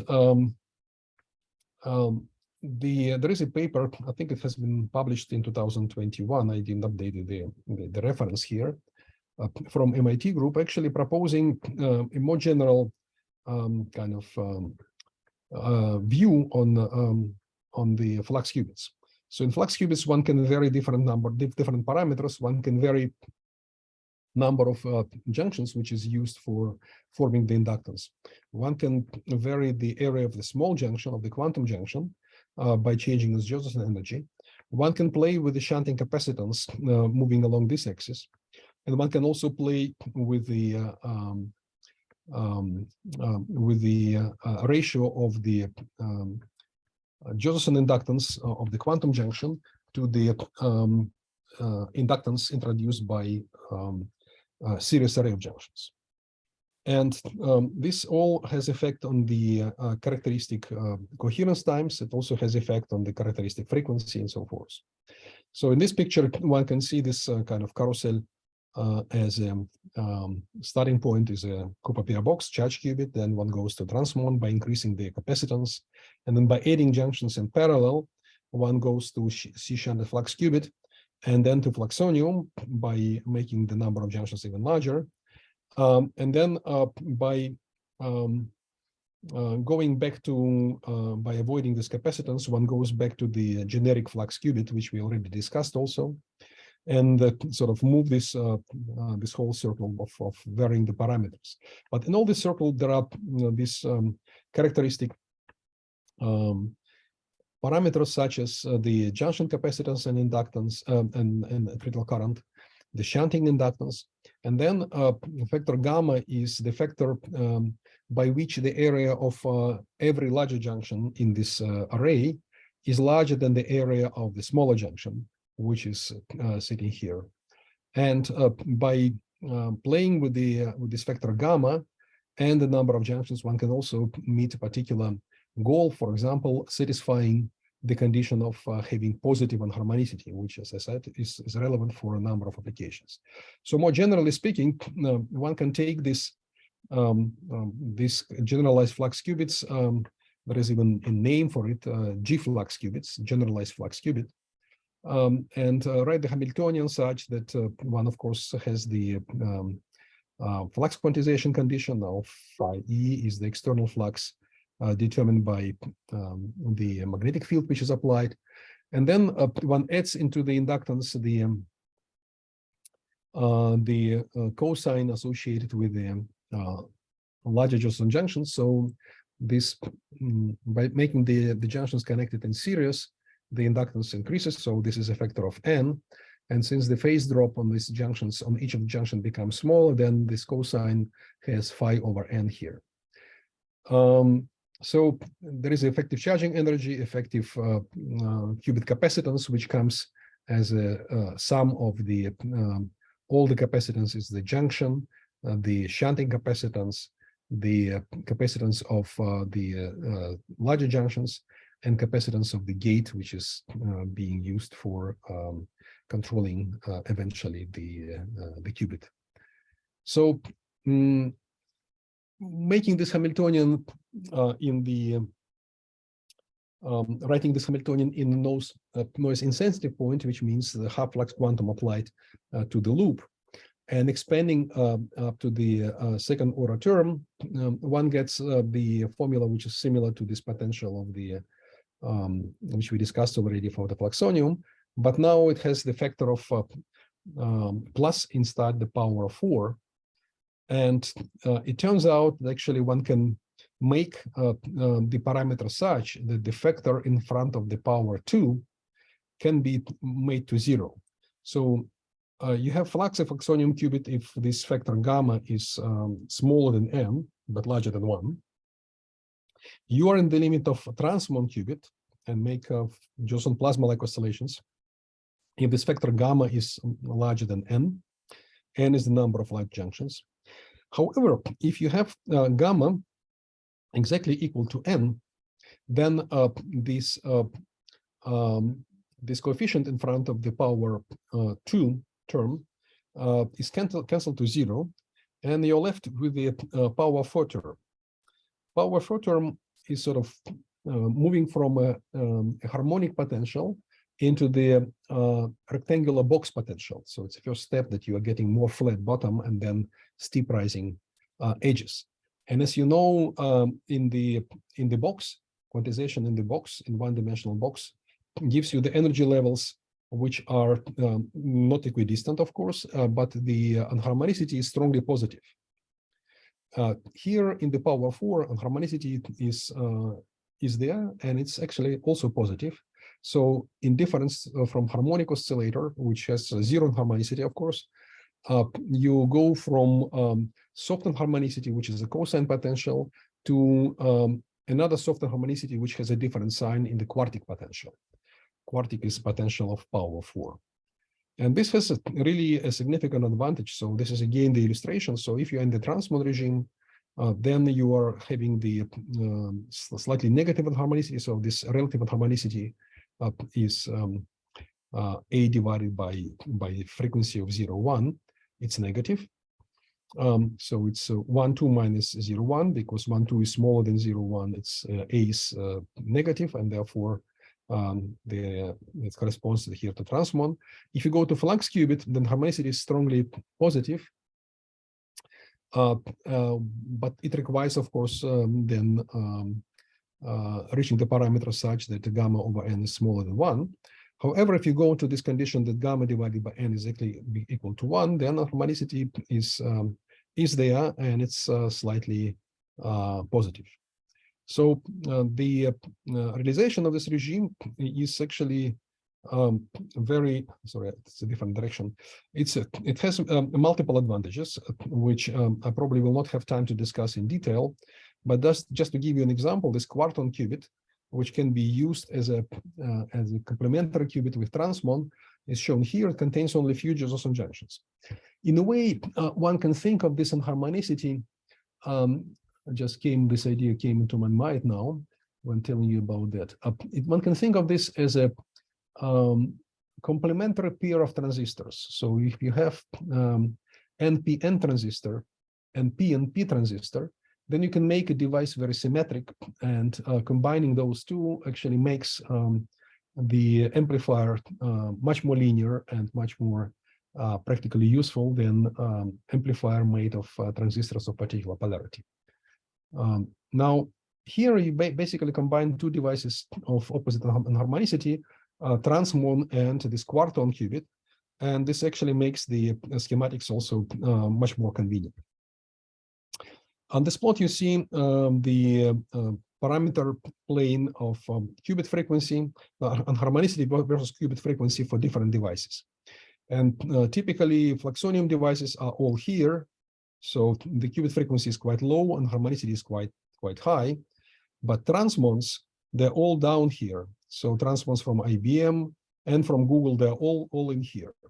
And you see all this range, very interesting range of frequencies with significant harmonicity is not covered by anything. So basically, it only has C-shunted flux qubit from MIT, which is here. But then quarton devices, they will be all in between. This is a new area which is still unexplored. It's still unexplored in terms of the robustness of the qubit manipulation, coherence, accuracy of gates, and so forth. So there is a lot of applied research going all around the world these days, somewhere in that region. And that's where I believe a lot of interesting physics will appear in the coming few years. So this is again this plot which I described, and this is a generalized flux qubit picture. A is the unharmonicity. So if you move along these different axes, then you reach different parameters which can be advantages for operation of the qubits, which you have in hand. So this is a summary of the lecture about flux qubits, fluxonium qubits, which I had today. I had a few slides more than I showed before the break. So the fluxonium is a qubit with extremely large nonlinearity. Compared to transmon, it has this advantage of having very fast gates. Moreover, it has very low frequency that makes it possible to manipulate the quantum states of fluxonium by directly digitally synthesized signal using arbitrary waveform generators, conventional devices. Now, the inductance of fluxonium can have very high impedance at high frequencies, even larger than quantum resistance at frequencies of transitions between these levels, the energy levels. In this case, it's called superinductance, and it has also very interesting physics, which we will not have time to cover completely, but you can look up superinductance on web and find something interesting to read if you're interested. Optimization of qubit design leads to generalization of flux qubits and fluxonium qubits in the so-called G-flux qubit. And it may be a very good candidate to replace transmons in the future, or being combined with transmons in circuits where errors can be minimized by having different sign of the harmonicity in participating pairs of qubits. Any questions to this lecture or last slides which you didn't ask yet? Please. Есть ли вопросы? Ну, возможно, у меня есть вопрос. Да. Когда мы рассматриваем обобщенный как раз кубит, как раз когда мы хотим оптимизировать как-то его дизайн, и до этого, когда мы рассматривали флюксониум, у нас всегда наши джозефсоновские переходы не маленькие, а вот когда они стопкой стоят, они все одинаковые. Это чисто из технических соображений, или почему там нельзя их как-то модулировать, делать разными, предположим, менять через один? Чисто технически, ну, чтобы не усложнять, сделано просто. Но вот сейчас у меня в группе в Карлсруhe, например, мы работаем над именно стопками. То есть джозефсоновские переходы, которые объединены в цепочку не в горизонтальном направлении на подложке, а в вертикальном. Мы делаем многослойные джозефсоновские переходы, тем самым минимизируя емкость по отношению к окружению. И в этом случае нужно сначала перейти с нижнего электрода на верхний, а потом с верхнего на нижний. Да, получается две стопки, как бы, которые внутри себя каждая одинаково, но они соединены довольно большим электродом с большой индуктивностью. То есть это тоже получается, значит, неоднородный массив. То есть ответ на ваш вопрос, на самом деле, чтобы не усложнять, пока делалось вот так. Наверное, когда люди поймут, что усложнение может принести какие-то полезные результаты, так сказать, тогда вот на это пойдут. Пока еще до этого как бы дело не дошло. Пока больше удается разбираться в всякой интересной физике, а не совсем еще такие уж совсем брутальные инженерные вещи делать. Понятно, спасибо. Конечно. А можно еще один вопрос? Ага. А когда у нас будет экзамен? Зависит от Насти и от вас, но он точно будет, значит, после 6 января. Вот, значит, поскольку на следующей неделе у меня последние 2 лекции будут, вот, ну, вам нужно будет время подготовиться, я просто буду не способен принять у вас экзамен после 19-го. Вот, то есть до 19-го, Просто там в расписании написано 20 декабря экзамен. ну, это ошибка, это ошибка. Ага, понятно. То есть Понял, спасибо. это Настя должна уточнить, мы с ней это обсуждали, вот, после Нового года будет экзамен. Ну, конкретную дату, я думаю, что подберет она, так, чтобы было удобно для вас. Ага, понятно, спасибо большое.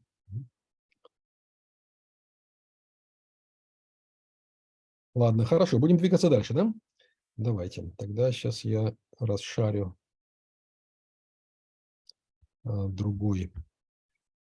слайды другой лекции.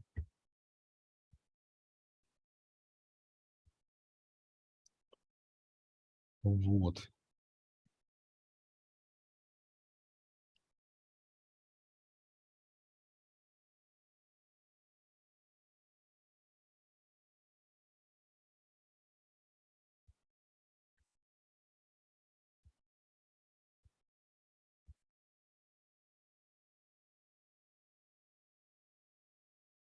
Вторая сегодняшняя лекция будет посвящена вентилям, который по-английски называется гейты. Угу. Видно, да? Вот, хорошо, давайте двигаться дальше. Значит, today we'll talk about single and two-qubit gates.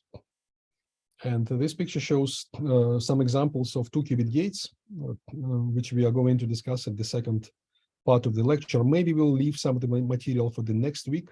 I still have to see how to pack it more convenient for you, logically connected. So today we'll discuss qubit manipulation and qubit gates. Next week we'll discuss also the effects due to the coherence and the qubit readout with some of the news of the development in this area worldwide. Will be the last lecture next week. So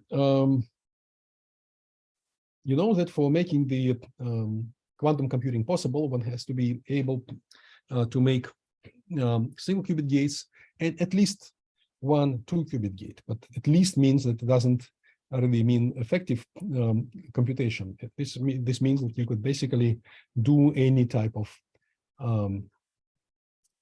algorithm with a single 2-qubit gate coupled to a few single qubit with the 2-qubit gates coupled to the single qubit gates. But you need to combine, of course, all of them and then make the whole thing optimal by eventually using some more convenient 2-qubit gates. So let's first talk about single qubit gates. Classical gates of a classical computer are shown here. These are the Boolean logic gates, something you know, of course, from the story about computing and electronics. So there could be simple gates like not simply inversion from 0 to 1 or 1 to 0. Now there is a gate which is not reversible, which is gate AND and gate OR. And in this case, you apply 2 inputs to the gate and you get particular result according to the table shown here in the on the right. Now there are also other gates which are all non-reversible, more exotic. This is NAND and NOR and XOR and so forth. All these gates are existing in modern computing circuits operating with classical computers. Now, in quantum computing, we operate with states of 2-level systems, states of qubits, which are determined by 2 complex numbers, alpha and beta, which we could visualize on the block sphere. Now, manipulation of the states is achieved by making unitary transformations. Unitary transformation means that you basically use unitary matrices to go from state 1 to state 2. And in this case, we move basically in In Hilbert space, for single qubit gates, we just have two-dimensional Hilbert space. And for n qubit gates, we have, of course, 2 in the power n dimensional Hilbert space. So if you have 2 qubit gates, then basically our dimensionality of the Hilbert space is 4. And the compilation of the path in Hilbert space from point A to point B in Hilbert space for many qubits is simply done formally by applying those single qubit gates and 2 qubit gates. In principle, one can apply multiple qubit gates, and actually there is a whole direction in quantum computing now with quantum multi-qubit gates, which makes, of course, the approach not simple, since exact formulas are very seldom to find in such a complex problem of traveling in a complex Hilbert space from point A to point B. Nevertheless, doing the conventional approach makes the so-called universal quantum computing possible. And this requires, as I said, single qubit gates and at least one 2 qubit gate. Now, single qubit gates are basically rotations on the Bloch sphere. So if you start from a particular state and then multiply it by Pauli matrix, then which is a matrix 2 by 2 for a 2-level system, then basically you describe a rotation in the Hilbert space. And there are rotations around x-axis, y-axis, and z-axis described by these matrices, which you should know from Pauli matrix formalism describing spin 1/2 particles. The popular gate in qubits is the so-called Adamar gate, which is this one, which can be then applied to arbitrary state, and then basically it inverses the coefficients in front of 0 and 1. So if you apply this state to not inverse, it rotates from 0 to a superposition of 0 and 1, and if you apply it to superposition state, rotates to one of the eigenstates. Now, some of the examples are shown here, like this, applying X gate. Basically, it inverses the alpha and beta coefficients in front of 0 and 1.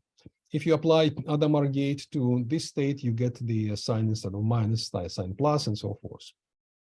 For 0, you get minus, and for 1, you get plus, and so forth. So now the table summarizing the single qubit gates is shown here, and you have again this matrix representation, and also corresponding jargon which people use, or notation which people use to describe the algorithms. So of course, there is a lot of work done nowadays in the field of quantum algorithms. We are not going to discuss that at all. But as an example, you see that every gate basically rotates the vector on the Bloch sphere. Now, how to do it? You apply typically, you manipulate the qubit by microwave pulses. You apply microwave at the frequency of transition between the energy levels of the qubit, between 0 and 1. And then if you apply continuous microwave, initially the qubit is at 0 state, you apply continuous microwave, qubit will undergo Rabi rotations between 0 and 1, and they will continue forever. Forever means until the qubit becomes decoherent, until the moment when coupling of the qubit to the environment destroy the initial information about the qubit state, so that we will measure it. Basically, it will be 50% probability of 0, 50% probability of 1 in the absence of relaxation. And in the presence of relaxation, we will relax down to the lower energy state. These Rabi oscillations are shown here. If one detunes from the resonance, you see the Rabi oscillation frequency increases.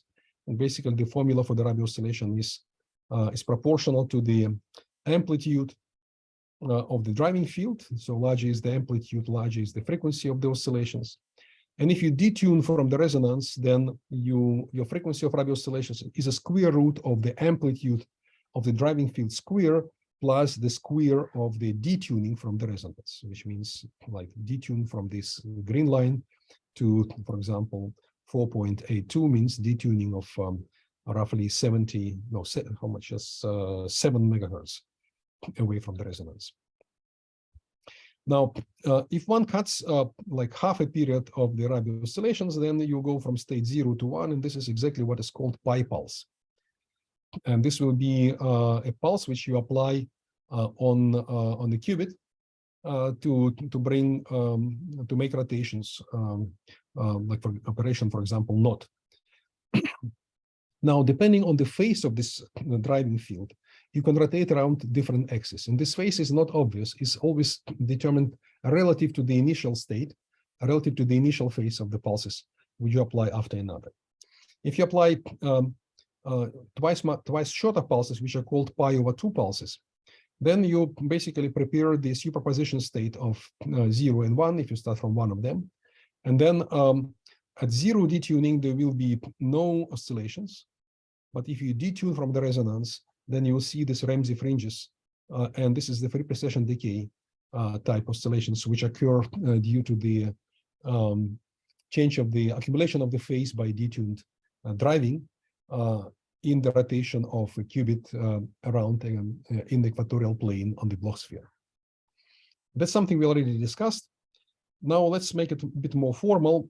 The rotations, as I said, can be chosen as rotation around different axes by choosing the phases of the initial pulses. And the rotations around X, Y, and Z can be visualized on the Bloch sphere like that, and then I describe by this matrix elements. So all what we do with transmode qubits, we apply microwave signals at resonance frequency of the qubit, and then we apply pulses of these microwaves, being able to change their amplitude and phase. And by doing that, we basically can do arbitrary rotations on the Bloch sphere, which means implement different single qubit gates. Now, an important question, how we do it technically. And that's something which is not so obvious. Transmode qubits, for example, they have the transition frequency in a few gigahertz range. Synthesizing a signal in this few gigahertz range is technically not that simple. It became a lot simpler in the last, let's say, 20 years with the development of the conventional communication using, for example, cell phone communication and satellite communication. When you have a cell phone in your pocket, then you have basically a device which converts the frequency received from the external antenna into the quadratures of the reference signal, which means that you always up convert and down convert the signals from particular frequency down to low frequency range of the intermediate frequency. So the conventional heterodyne scheme of sending and receiving radio signals is using a nonlinear element, a mixer, in combination with a local oscillator. And if you apply a local oscillator to a mixer, and then you add the intermediate frequency tone or intermediate frequency digital profile, this profile or tone is being, as people call, up converted. So it shifts in frequency relative from 0 to the, now the 0 becomes the local oscillator frequency. And in that frequency range, one can basically manipulate the signals.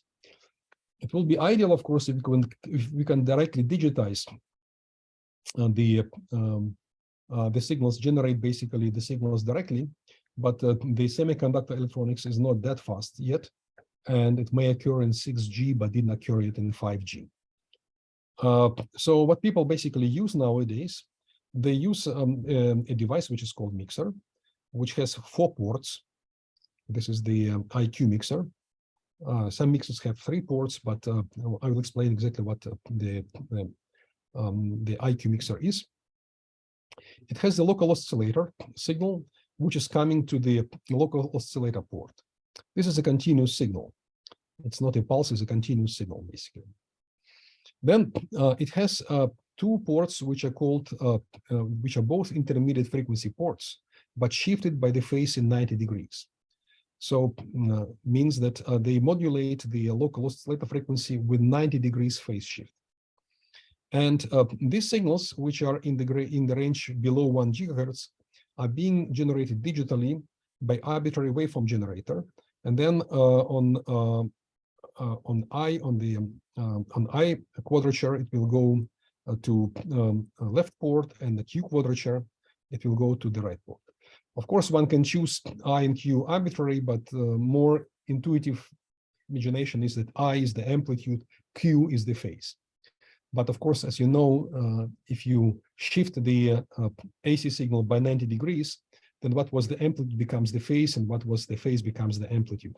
So in a way, it's in the phase space, showing the vector of the signal, such that it starts from 0, has the amplitude of the wave transmitted, and then the phase is associated with the orientation of this vector around the origin. So if the phase is preserved, then it's actually pointing in particular direction. And here we basically project the signal on 2 different orthogonal directions, on I and Q, which can be amplitude and phase, or can be any combination of amplitude and phase shifted by 90 degrees. And once you have these intermediate frequencies applied to the local oscillator continuous signal, this local oscillator basically cuts up the profile such that it upconverts the 2 signals, such that it will generate signals at the frequency of a local oscillator plus the frequency of the arbitrary waveform signal, and minus frequency of I-form signal. And by choosing a particular I and Q phases, one can do the so-called single sideband conversion. For example, one can adjust the amplitude and phase such that one can suppress the red tone and leave only blue tone above the local oscillator, or can suppress the blue tone and leave only the red tone. Now, this technique is a standard for any type of modern communication.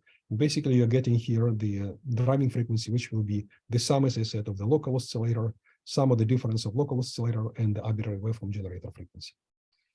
Now, imagine that you have now rectangular pulses here. So the simplest thing which arbitrary waveform generator can do, it will cut for you rectangular pulses. So when you have a rectangular pulse, then the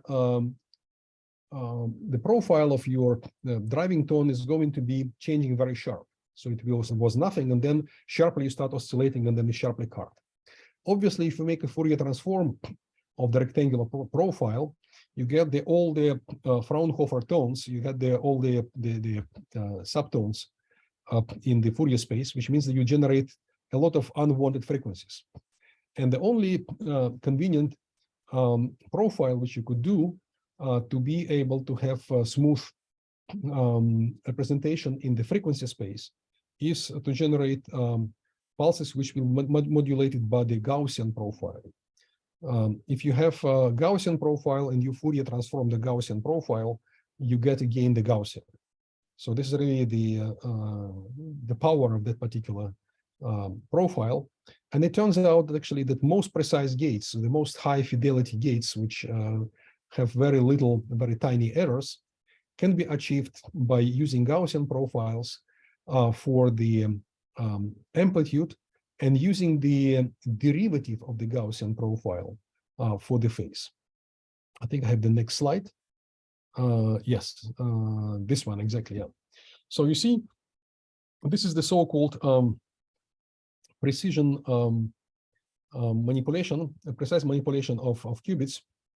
The problem here is that we manipulate state 0 and 1s. But if you have some unwanted frequency components in the signal, some frequency components which will be not exactly 0, 1, but will be shifted from 0, 1, you will unavoidably excite the second excited state, which is unharmonic, because unharmonicity is quite small for the transmode. Therefore, you need to make really this manipulation very, very carefully, and you make it basically by using the Gaussian profile for the I input of the mixer. It turns out that actually starting this Gaussian profile smoothly requires a particular trajectory on the Bloch sphere. This is the sharp Gaussian profile with no modulation on Q, and then you see that you go from one point to another, and your error is quite large. But if you delay a little bit this motion, and then you speed it up before the end, then you can make the pass on the Bloch sphere very, very precise by using this optimized profile. And this requires basically having the Gaussian profile for the I and the derivative of the Gaussian for the Q. One can show this pretty exactly mathematically. There is a so-called optimal control theory applied to quantum systems. There is a lot of work done around the world there. Most of it is actually not being published anymore because it's know-how of the companies which optimize the quantum computing gates. But for you just to know that basically DRAC means derivative reduction by adiabatic gate, means using Gaussian pulses and derivative of the Gaussian pulses to control the qubit trajectories on the Bloch sphere. Now, what is the IQ mixer? I just told you that it has the amplitude and the phase, but in fact, it's nothing else as the device shown here. So it has actually two mixers in one. And every mixer has a local oscillator input and RF input. They are exchangeable. So basically, it's a device which can be used as a modulator or as a mixer. For example, one can use local oscillator to make the particular profile at the output. So this arrow will be reversed here. And that's what I showed you in the previous slide. So this is the way of using the mixer as a modulator. However, the mixer is a device which actually is designed initially to mix two high frequency signals. One is the local oscillator, the other one is the signal from your antenna, for example, iPhone antenna, which you have in your pocket. And then if the local oscillator frequency at the carrier frequency is mixed with the incoming signal, it generates two quadratures of the signal. It generates I and Q. Q is simply the same kind of wave, which is mixed with the phase shift of pi over 2, shift of 90 degrees. In this case, you have both, you have projections now of your signal, both on the horizontal axis and on the vertical axis. So you have both information about the amplitude and the phase. And then, depending where you are in the amplitude and phase, if you imagine the vector of the wave rotating around the origin, if you change the phase by 2 pi, then you pass all the points with this vector. Now I'm talking not about the Bloch vector, but about the state of the wave with particular amplitude and the phase of the carrier. Then one can encode different points in IQ space in different signals, and this is what is done in the cell phone communication when you have different users talking on different quadratures for the same carrier frequencies. So similarly, one can encode information in different quadratures, having both information in amplitude and phase. But the IQ mixer is simply a combination of two mixers, one of them shifted 90 degrees phase, and then either down converted for mixing or up converted for modulator. Now, single qubit gates have the purpose of implement different rotations, and this is an illustration for that. That if you do the pi pulse, you end up in somewhere here. If you do pi over 2 pulse, you end somewhere here. And then, depending on the detuning of the driving frequency from the resonance frequency, one can have additional phase accumulated if desired. I think I will skip that. This is a minor detail repetition of the previous slide. Now, interestingly, if you want to rotate around z-axis, basically you prepare some state on the Bloch vector on the equatorial plane, and you want to rotate it around. This is most easily achieved by modifying the critical current of the junction for transmon qubit, because it modifies the energy level separation in the Hamiltonian. And modifying the energy level separation comes automatically into the exponent of the phase of the quantum system. And basically you have a rotation around the axis when you move around the equatorial plane of the Bloch sphere. So single qubit gates are very simple, and one can, as I said, represent them by 2x2 matrices, and there is a variety of them. One can, in principle, describe any rotation on the block spheres, combination of single qubit gates, or introduce some crazy qubit gates, depending on the taste, and then decompile desired rotation into combination of those single qubit gates. Now, two qubit gates are more tricky. First thing to say that both single qubit gates and two qubit gates are different from conventional logic by the fact that they are described by unitary matrices. And that means that they are time reversible. So quantum computing is a reversible computing. Ideally, if you have no decoherence, then it's reversible computing. While the conventional logic is non-reversible. And you know that if you have two inputs for the AND gate, classical gate, then you lose the information about the state you started. So basically, you lose the information in terms of entropy, which is due to the destructive nature of this gate. You destroy the information and you pay the price of Boltzmann constant logarithm 2. If you want to read about reversible computing, look up the paper of Landauer around 1960. So back to the two qubit gates. So the most popular and so to say celebrated two qubit gates is the CNOT gate.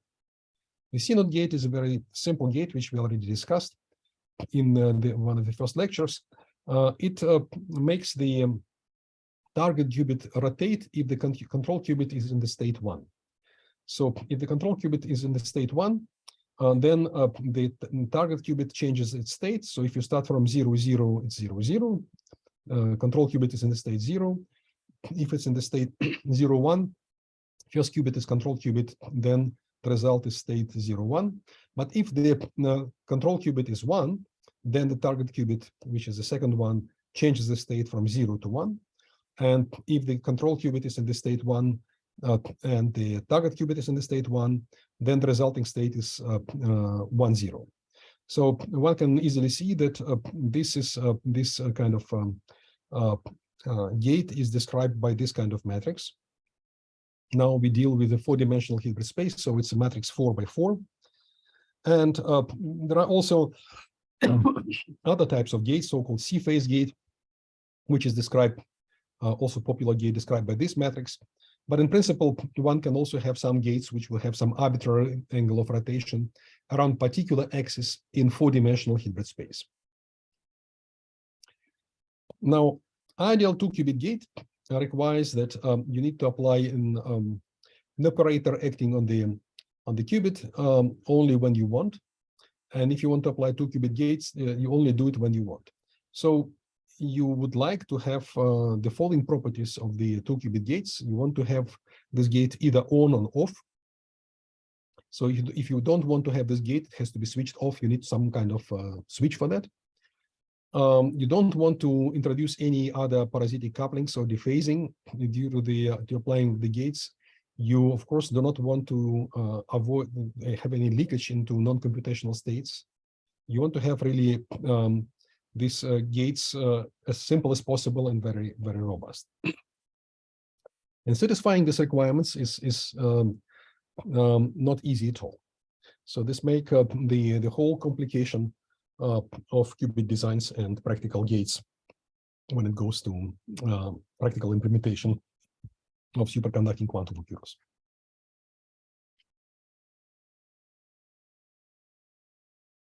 By the way, any questions to single qubit gates?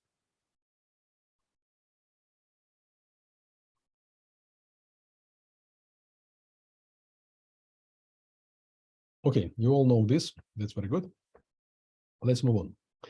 So this is CZ gate. There is another popular gate which is called swap gate, which swaps the states of 2 qubits, which is described by this matrix here. And of course, the number of gates can grow very easily. You can apply any complicated matrices here, but simply they are not that practical to be implemented in the pure form. Now, to make 2-qubit gates, we need to couple qubits. And this coupling can be achieved in different ways. For example, we can simply take 2 transmons and put a capacitor between them. this will be a direct capacitive coupling. We could also make two inductively shunted transmons or two fluxonium qubits and couple them inductively. This is going to be again direct coupling, but now inductive coupling, not capacitive. But there is also a way to make the coupling indirect, and this involves something in between the qubits. And the advantage of that is that one can, in principle, make this coupling then tunable, such that you could make the coupling, switch the coupling off and switch the coupling on. How to do it is the next question, but one example is where the non-switchable coupling, where you have simply a cavity standing between the qubits. This is something similar to ion qubits, where you have different ions coupled by the modes, mechanical modes in the ion array, ion chain. Now, the other advantage of using the tunable coupling consistent, which is more complicated here. For example, one can use another qubit to couple two qubits left and right, to put the extra qubit between them. And this is actually a strategy which turned out to be very productive. This is a coupling scheme which is being used by Google in all their working quantum processors. So let's discuss briefly different versions of these couplers. Again, this slide shows a summary which I borrowed from this review 2.5 years ago. The first picture shows direct capacitive coupling of two transmons. This is capacitive coupling via a cavity, which is called a coupler here in this sense. This is an inductive coupling between either flux qubits or fluxonium qubits, and this is the inductive coupling via the coupler. So capacitive coupling has an advantage that it's a short range. It's also compatible with conventional signals, which are usually not currents, but rather voltages delivered by semiconductor devices. Semiconductor devices can have very high impedances, mostly manipulating with electric fields rather than magnetic fields. Magnetic coupling is more tricky because one has to observe the magnetic flux quantization in superconducting loops, which makes the design not simple. And therefore, magnetic coupling is strongly non-local. Magnetic fields, as you know, are generated by currents and not by charges, and there are no magnetic charges. Therefore, magnetic field is always generated such that field lines always close in themselves. Nevertheless, there are schemes of coupling the qubits inductively. The problem is that if you have many qubits on the chip, then inductive coupling is much longer range than electric coupling, and therefore you will unavoidably couple your pair of qubits which you want to couple together to other qubits which will be on the same chip. So basically, you have to pay attention on the so-called crosstalk. Means that different pairs of qubits doing different jobs will talk to each other, will interact with each other when you manipulate only one pair and not pay attention on the other. And therefore, one has to calibrate the multi-qubit circuits to avoid these crosstalks. It really becomes rather complicated. We'll talk about this when we discuss scaling up of the qubit circuits. Now, one of the first examples when multi-qubit gates were demonstrated was done with indirect coupling with transmon qubits. This was already more than 10 years ago, done in Yale by Leo Di Carlo, who actually moved since then to Europe, to Yale, sorry, to Delft University, excuse me. So in that experiment, which I have chosen here as an example, they had the setup for cavity QED. They had 4 transmon qubits. Okay, now they were reading out these transmon qubits via the cavity, and this cavity was having the formed by this little gap at this point and also at that point. And then each qubit was detuned from the cavity, and therefore, but at the same time, the qubit was coupled to the cavity capacitively. And it turns out that diagonalizing the full Hamiltonian of the system shows that one can swap the states of different qubits between themselves by generating virtual photons between them in the cavity, which has detuned the way such that the photon will actually not occur in the cavity at all, but will be effectively swapped through the cavity, through the capacitance of the cavity and the qubit capacitance to the cavity will be swapped between the qubits. So this interaction with these virtual photons is described by the standard circuit QED Hamiltonian, and actually it strongly depends on the coupling coefficient or coupling strengths between the qubit and the cavity. Obviously, if you swap the excitation into the cavity from a qubit, and then you swap this excitation yet once more from the cavity to another qubit, then you have to sort of have the second order coupling between the qubits, because it will be not G but G square. And in this case, the 2 qubit gates are going to be very slow. This has, of course, an disadvantage of using this practically. Now, this is the James-Cummings Hamiltonian, which you already know. So it contains the excitations in the cavity, excitations in the qubit, and then the coupling of the qubit. Here, the fast rotating terms were dropped down, forming the James-Cummings approximation. And then this is the spectral lines measured in microwave spectrum of the system. So here you see the frequencies of qubits. Qubit 1 has the frequency Q, it was tunable. Qubit 2 has fixed frequency, qubit 3 has fixed frequency, and the cavity has also a fixed frequency. However, if you tune the qubit 1 in frequency, if you move it by moving, starting from here, you change the flux and you move it to higher frequency, then what you see is the qubit 2 has very strong interaction with the cavity. So the coupling was very, very strong. And of course, here the coupling strength is simply measured here by this gap. So as you see, it was almost a gigahertz, so half gigahertz here. And the second order coupling was observed to qubit 2 and qubit 3. And you see that nevertheless, there was avoided level crossing at the qubit 1 crossing with qubit 2, and avoided level crossing at the qubit 1 crossing with qubit 3. So qubit 4 was not operate here. So what was done in this particular experiment, they formed a 3-qubit analog of the Bell state, which is the so-called GHZ, Greenberg Horn Zeilinger state of 3 entangled qubits, described by this this formula. This is the eigenstate consisting of 0, 0, 0 and 1, 1, 1 state.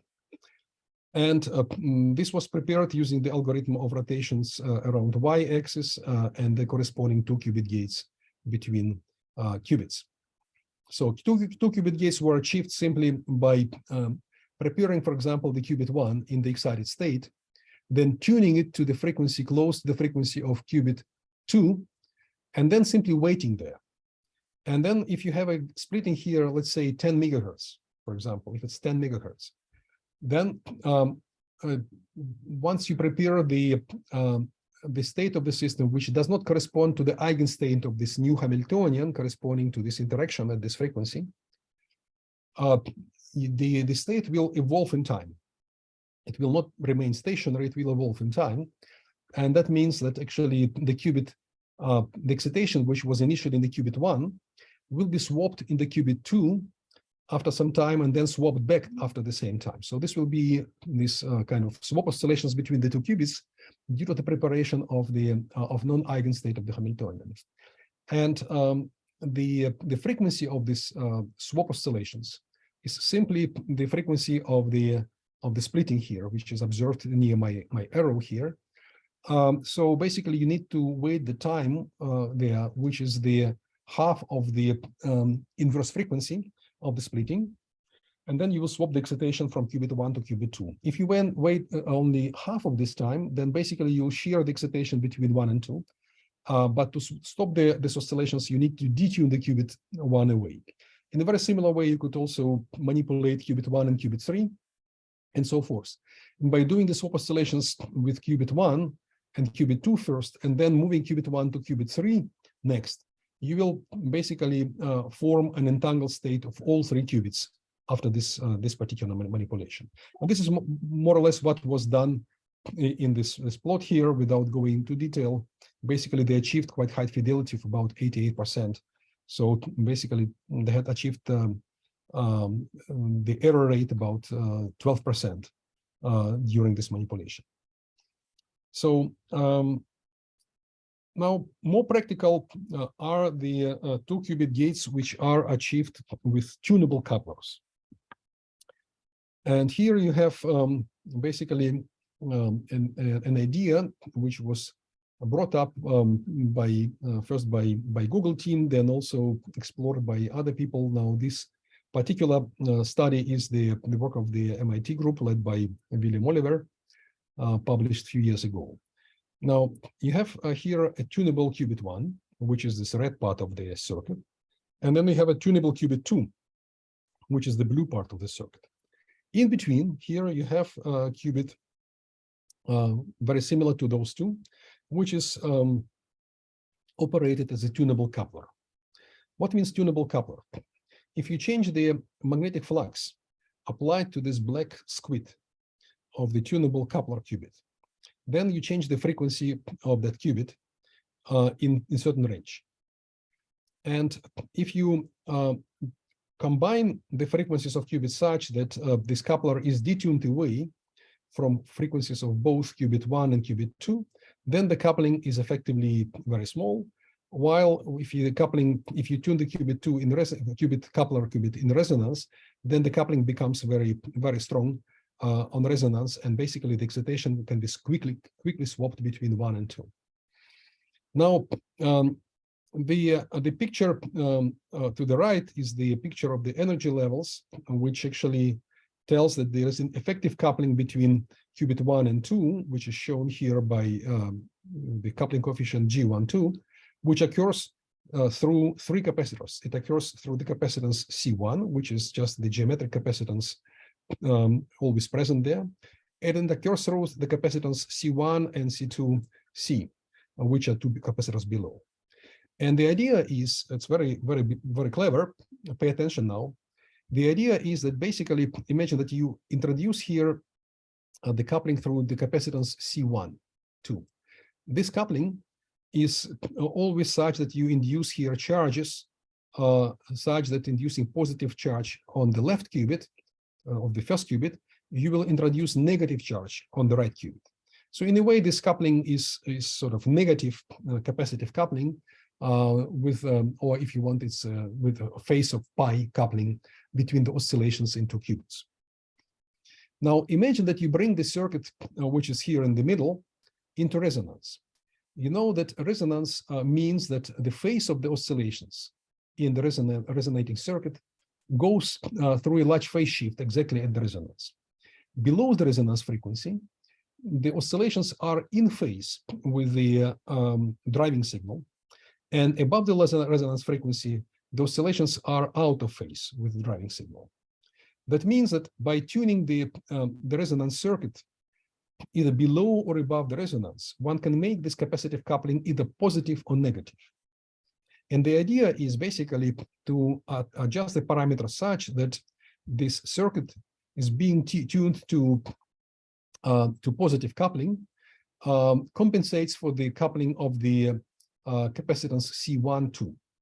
And by choosing particular frequency of the oscillations in this qubit, not oscillations, of particular frequency of this qubit, because it simply is operated here as an empty tank circuit, as a coupler, it's not populated at all. It not have to be populated. One can basically tune the coupling coefficient, effective coupling coefficient, which consists of 2 paths.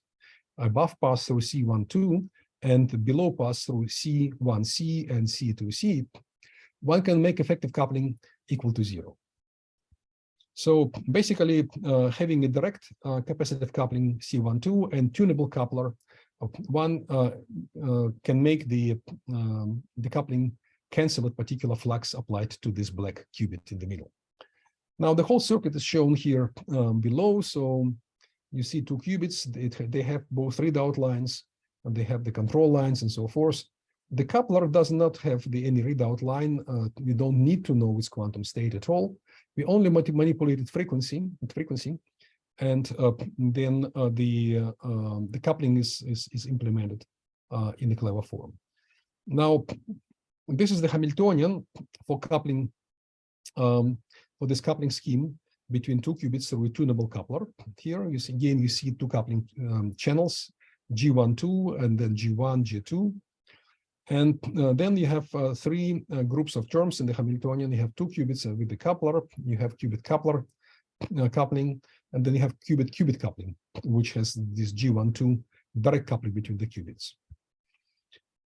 Well, the whole math is quite complicated, can be looked up if you're interested, but the effective coupling between states 1, 0 and 0, 1 of the two data qubits on the left and right is written here. It has, this coefficient has now fixed coupling G12, then coupling G1 and G2.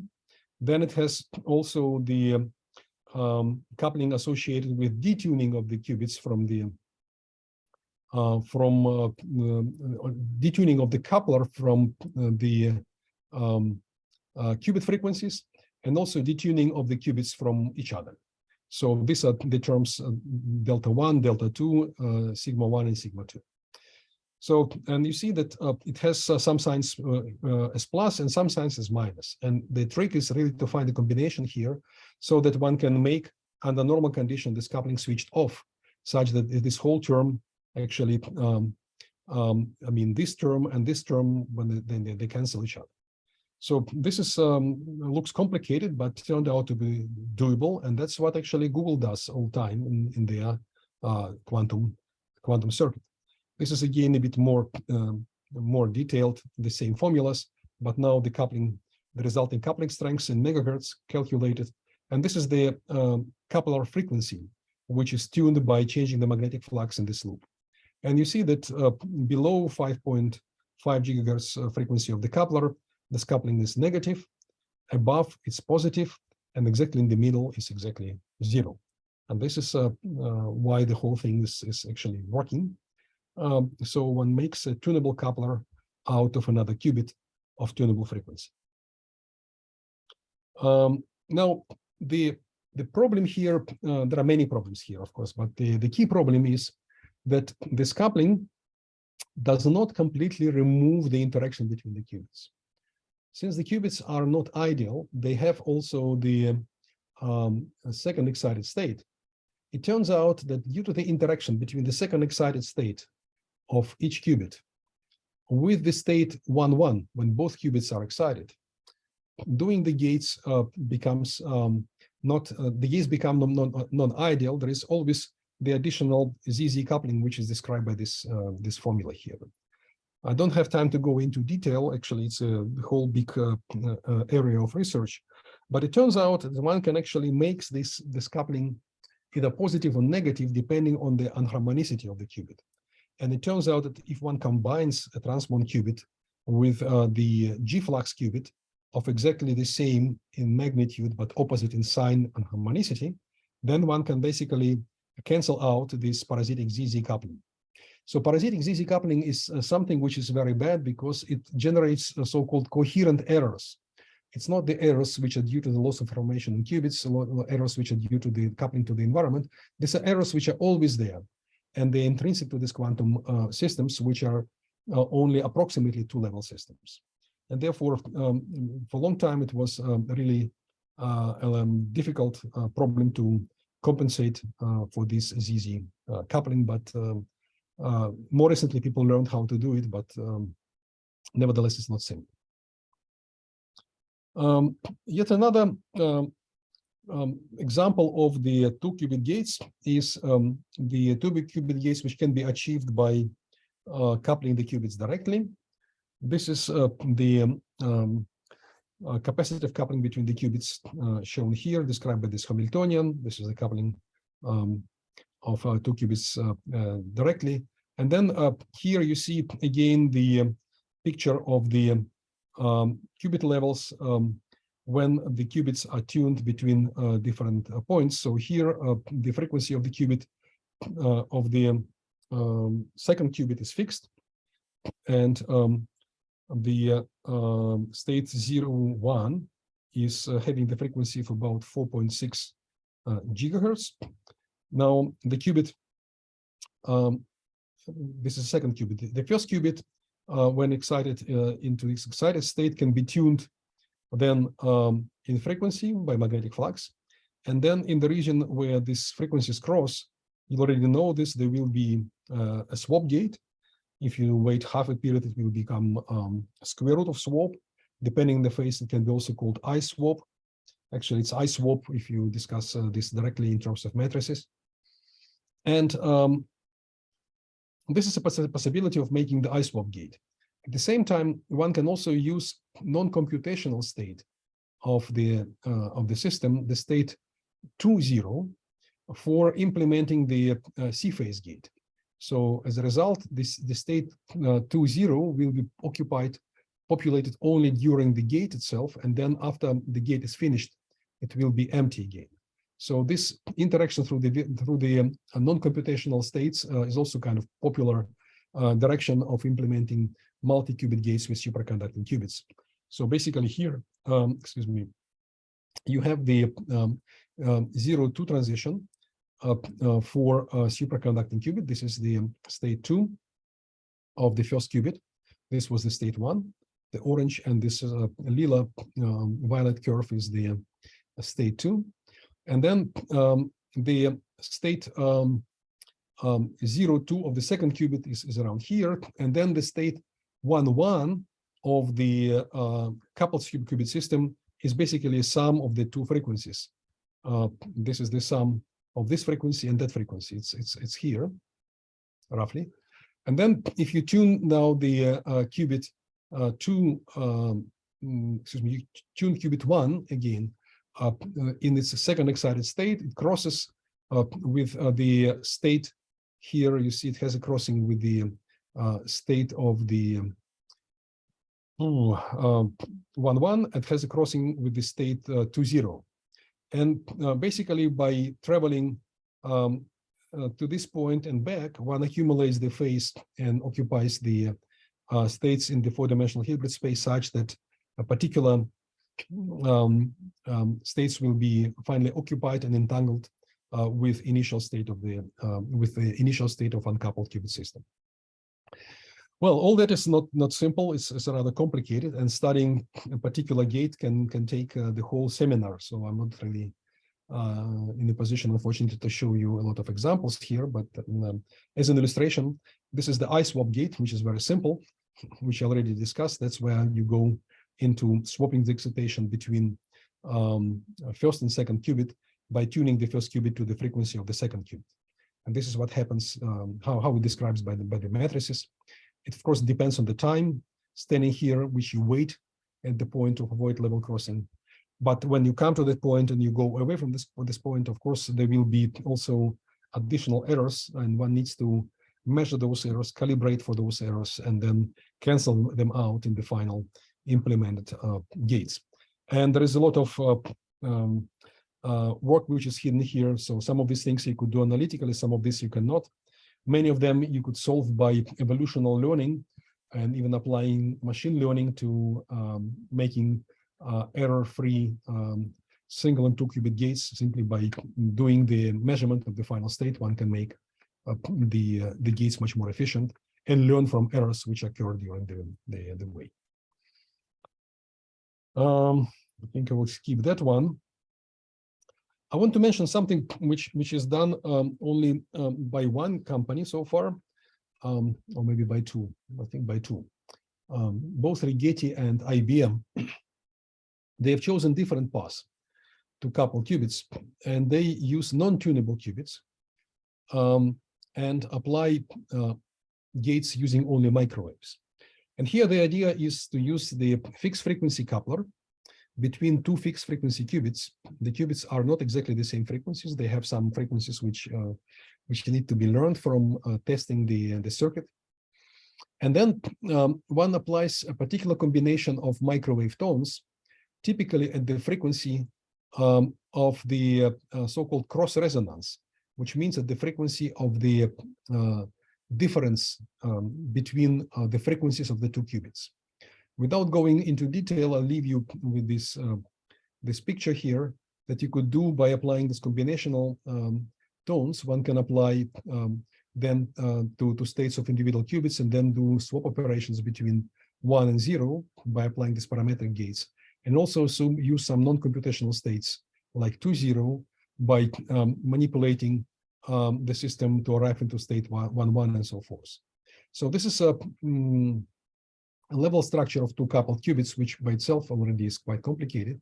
But believe this or not, really this works very well. And due to the simplicity of these gates, the progress with scaling up multi-qubit circuits on the side of IBM has been much quicker in the last years than it was happening with Google, which went to the tunable Kepler gates, which I described before. So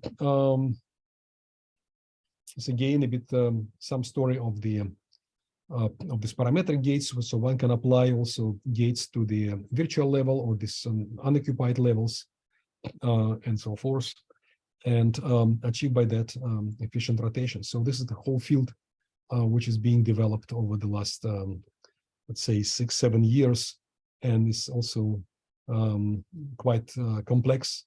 And I think this multi-qubit gates can be a lecture course for itself, but for that you need to know really the background and also know a good reason why you want to know about that for. So this is a variety of 2-qubit gates, which some of them I addressed, some of them not. So this cross-resonance gate, which I described already just very briefly at the end. This is the I swap, which we discussed quite detailed. This is CZ, also addressed in our lecture. B swap was not discussed, but that's something which can be achieved by modulating the qubit-qubit coupling at particular frequency. So this is a table of the variety of the gates. I think I have some slides also about 2-qubit gates on IBM quantum processors and the graph structure for the qubit architecture, something which I'm not going to discuss here. Again, some references here on the papers and so forth. Of course, I'm not going to ask you details about 2-qubit gates at the final exam. This is just for you to have an idea how complex and how broad this whole field is, because of the variety of possible technical realizations. But of course, having the idea how 2-qubit gates are achieved in experiment, what they do and what are the complications on the way, that's a good thing to know when learning about solid-state quantum hardware. Okay, I'll stop at this point. I think I'm almost on time. Any questions, please?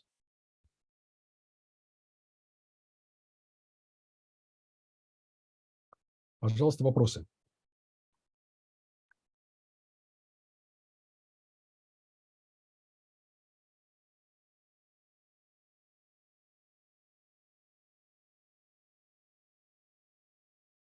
Знаю, было непросто. Сейчас. А можно еще раз? А как мы защищаем кубиты, ну, условно, друг от дружки? Как мы защищаем, чтобы один кубит не влиял на другой, если они достаточно близко находятся? Ну вот только вот таким вот трюком, вот такой вот схемой. Когда мы используем вот этот связующий черный кубит, вот, тогда, изменяя магнитный поток в нем, мы эффективную связь, которая состоит из непосредственной связи и перестраиваемой связи вот этой вот, мы ее суммарно меняем. И вот суммарный коэффициент связи, он нарисован здесь. Вот, это вот JDC. Это вот самый, этот же самый JDC в зависимости от частоты черного кубита. И вот вы видите, что эта связь, она имеет один знак с одной стороны от точки при 5 ГГц, другой знак при другой. Ровно в этой точке, когда мы подстроим магнитный поток в этом кубите так, чтобы он был вот именно здесь, связь равна ровно нулю. Вот. Это очень легко меряется, на самом деле, экспериментально, когда мы приготавливаем кубит 1 в возбужденном состоянии и просто ждем, насколько долго он будет перебрасываться вот сюда. Вот. Ведь они же должны через эффективную связь сделать вот эти своп-осцилляции.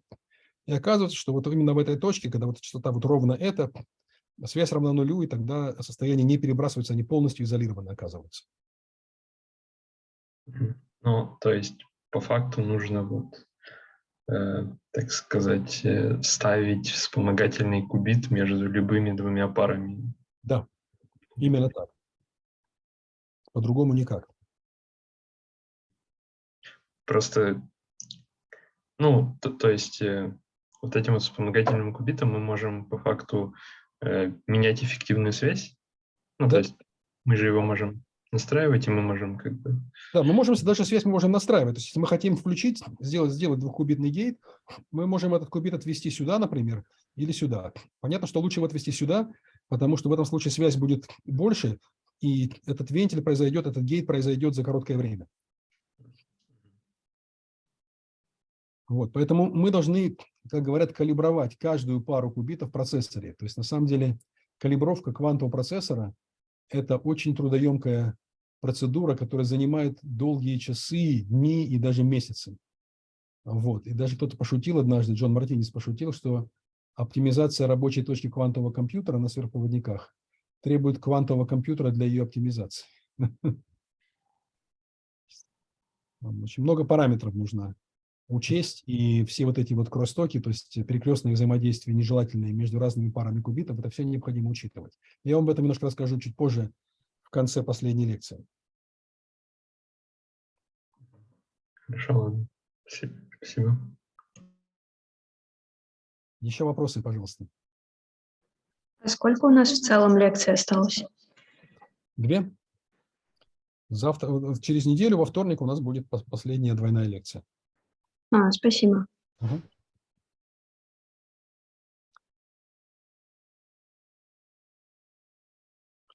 Хорошо, тогда спасибо вам за внимание. Увидимся через неделю. До свидания. Спасибо большое, до свидания. Всего доброго. Спасибо, всего доброго. До свидания. До свидания. До свидания.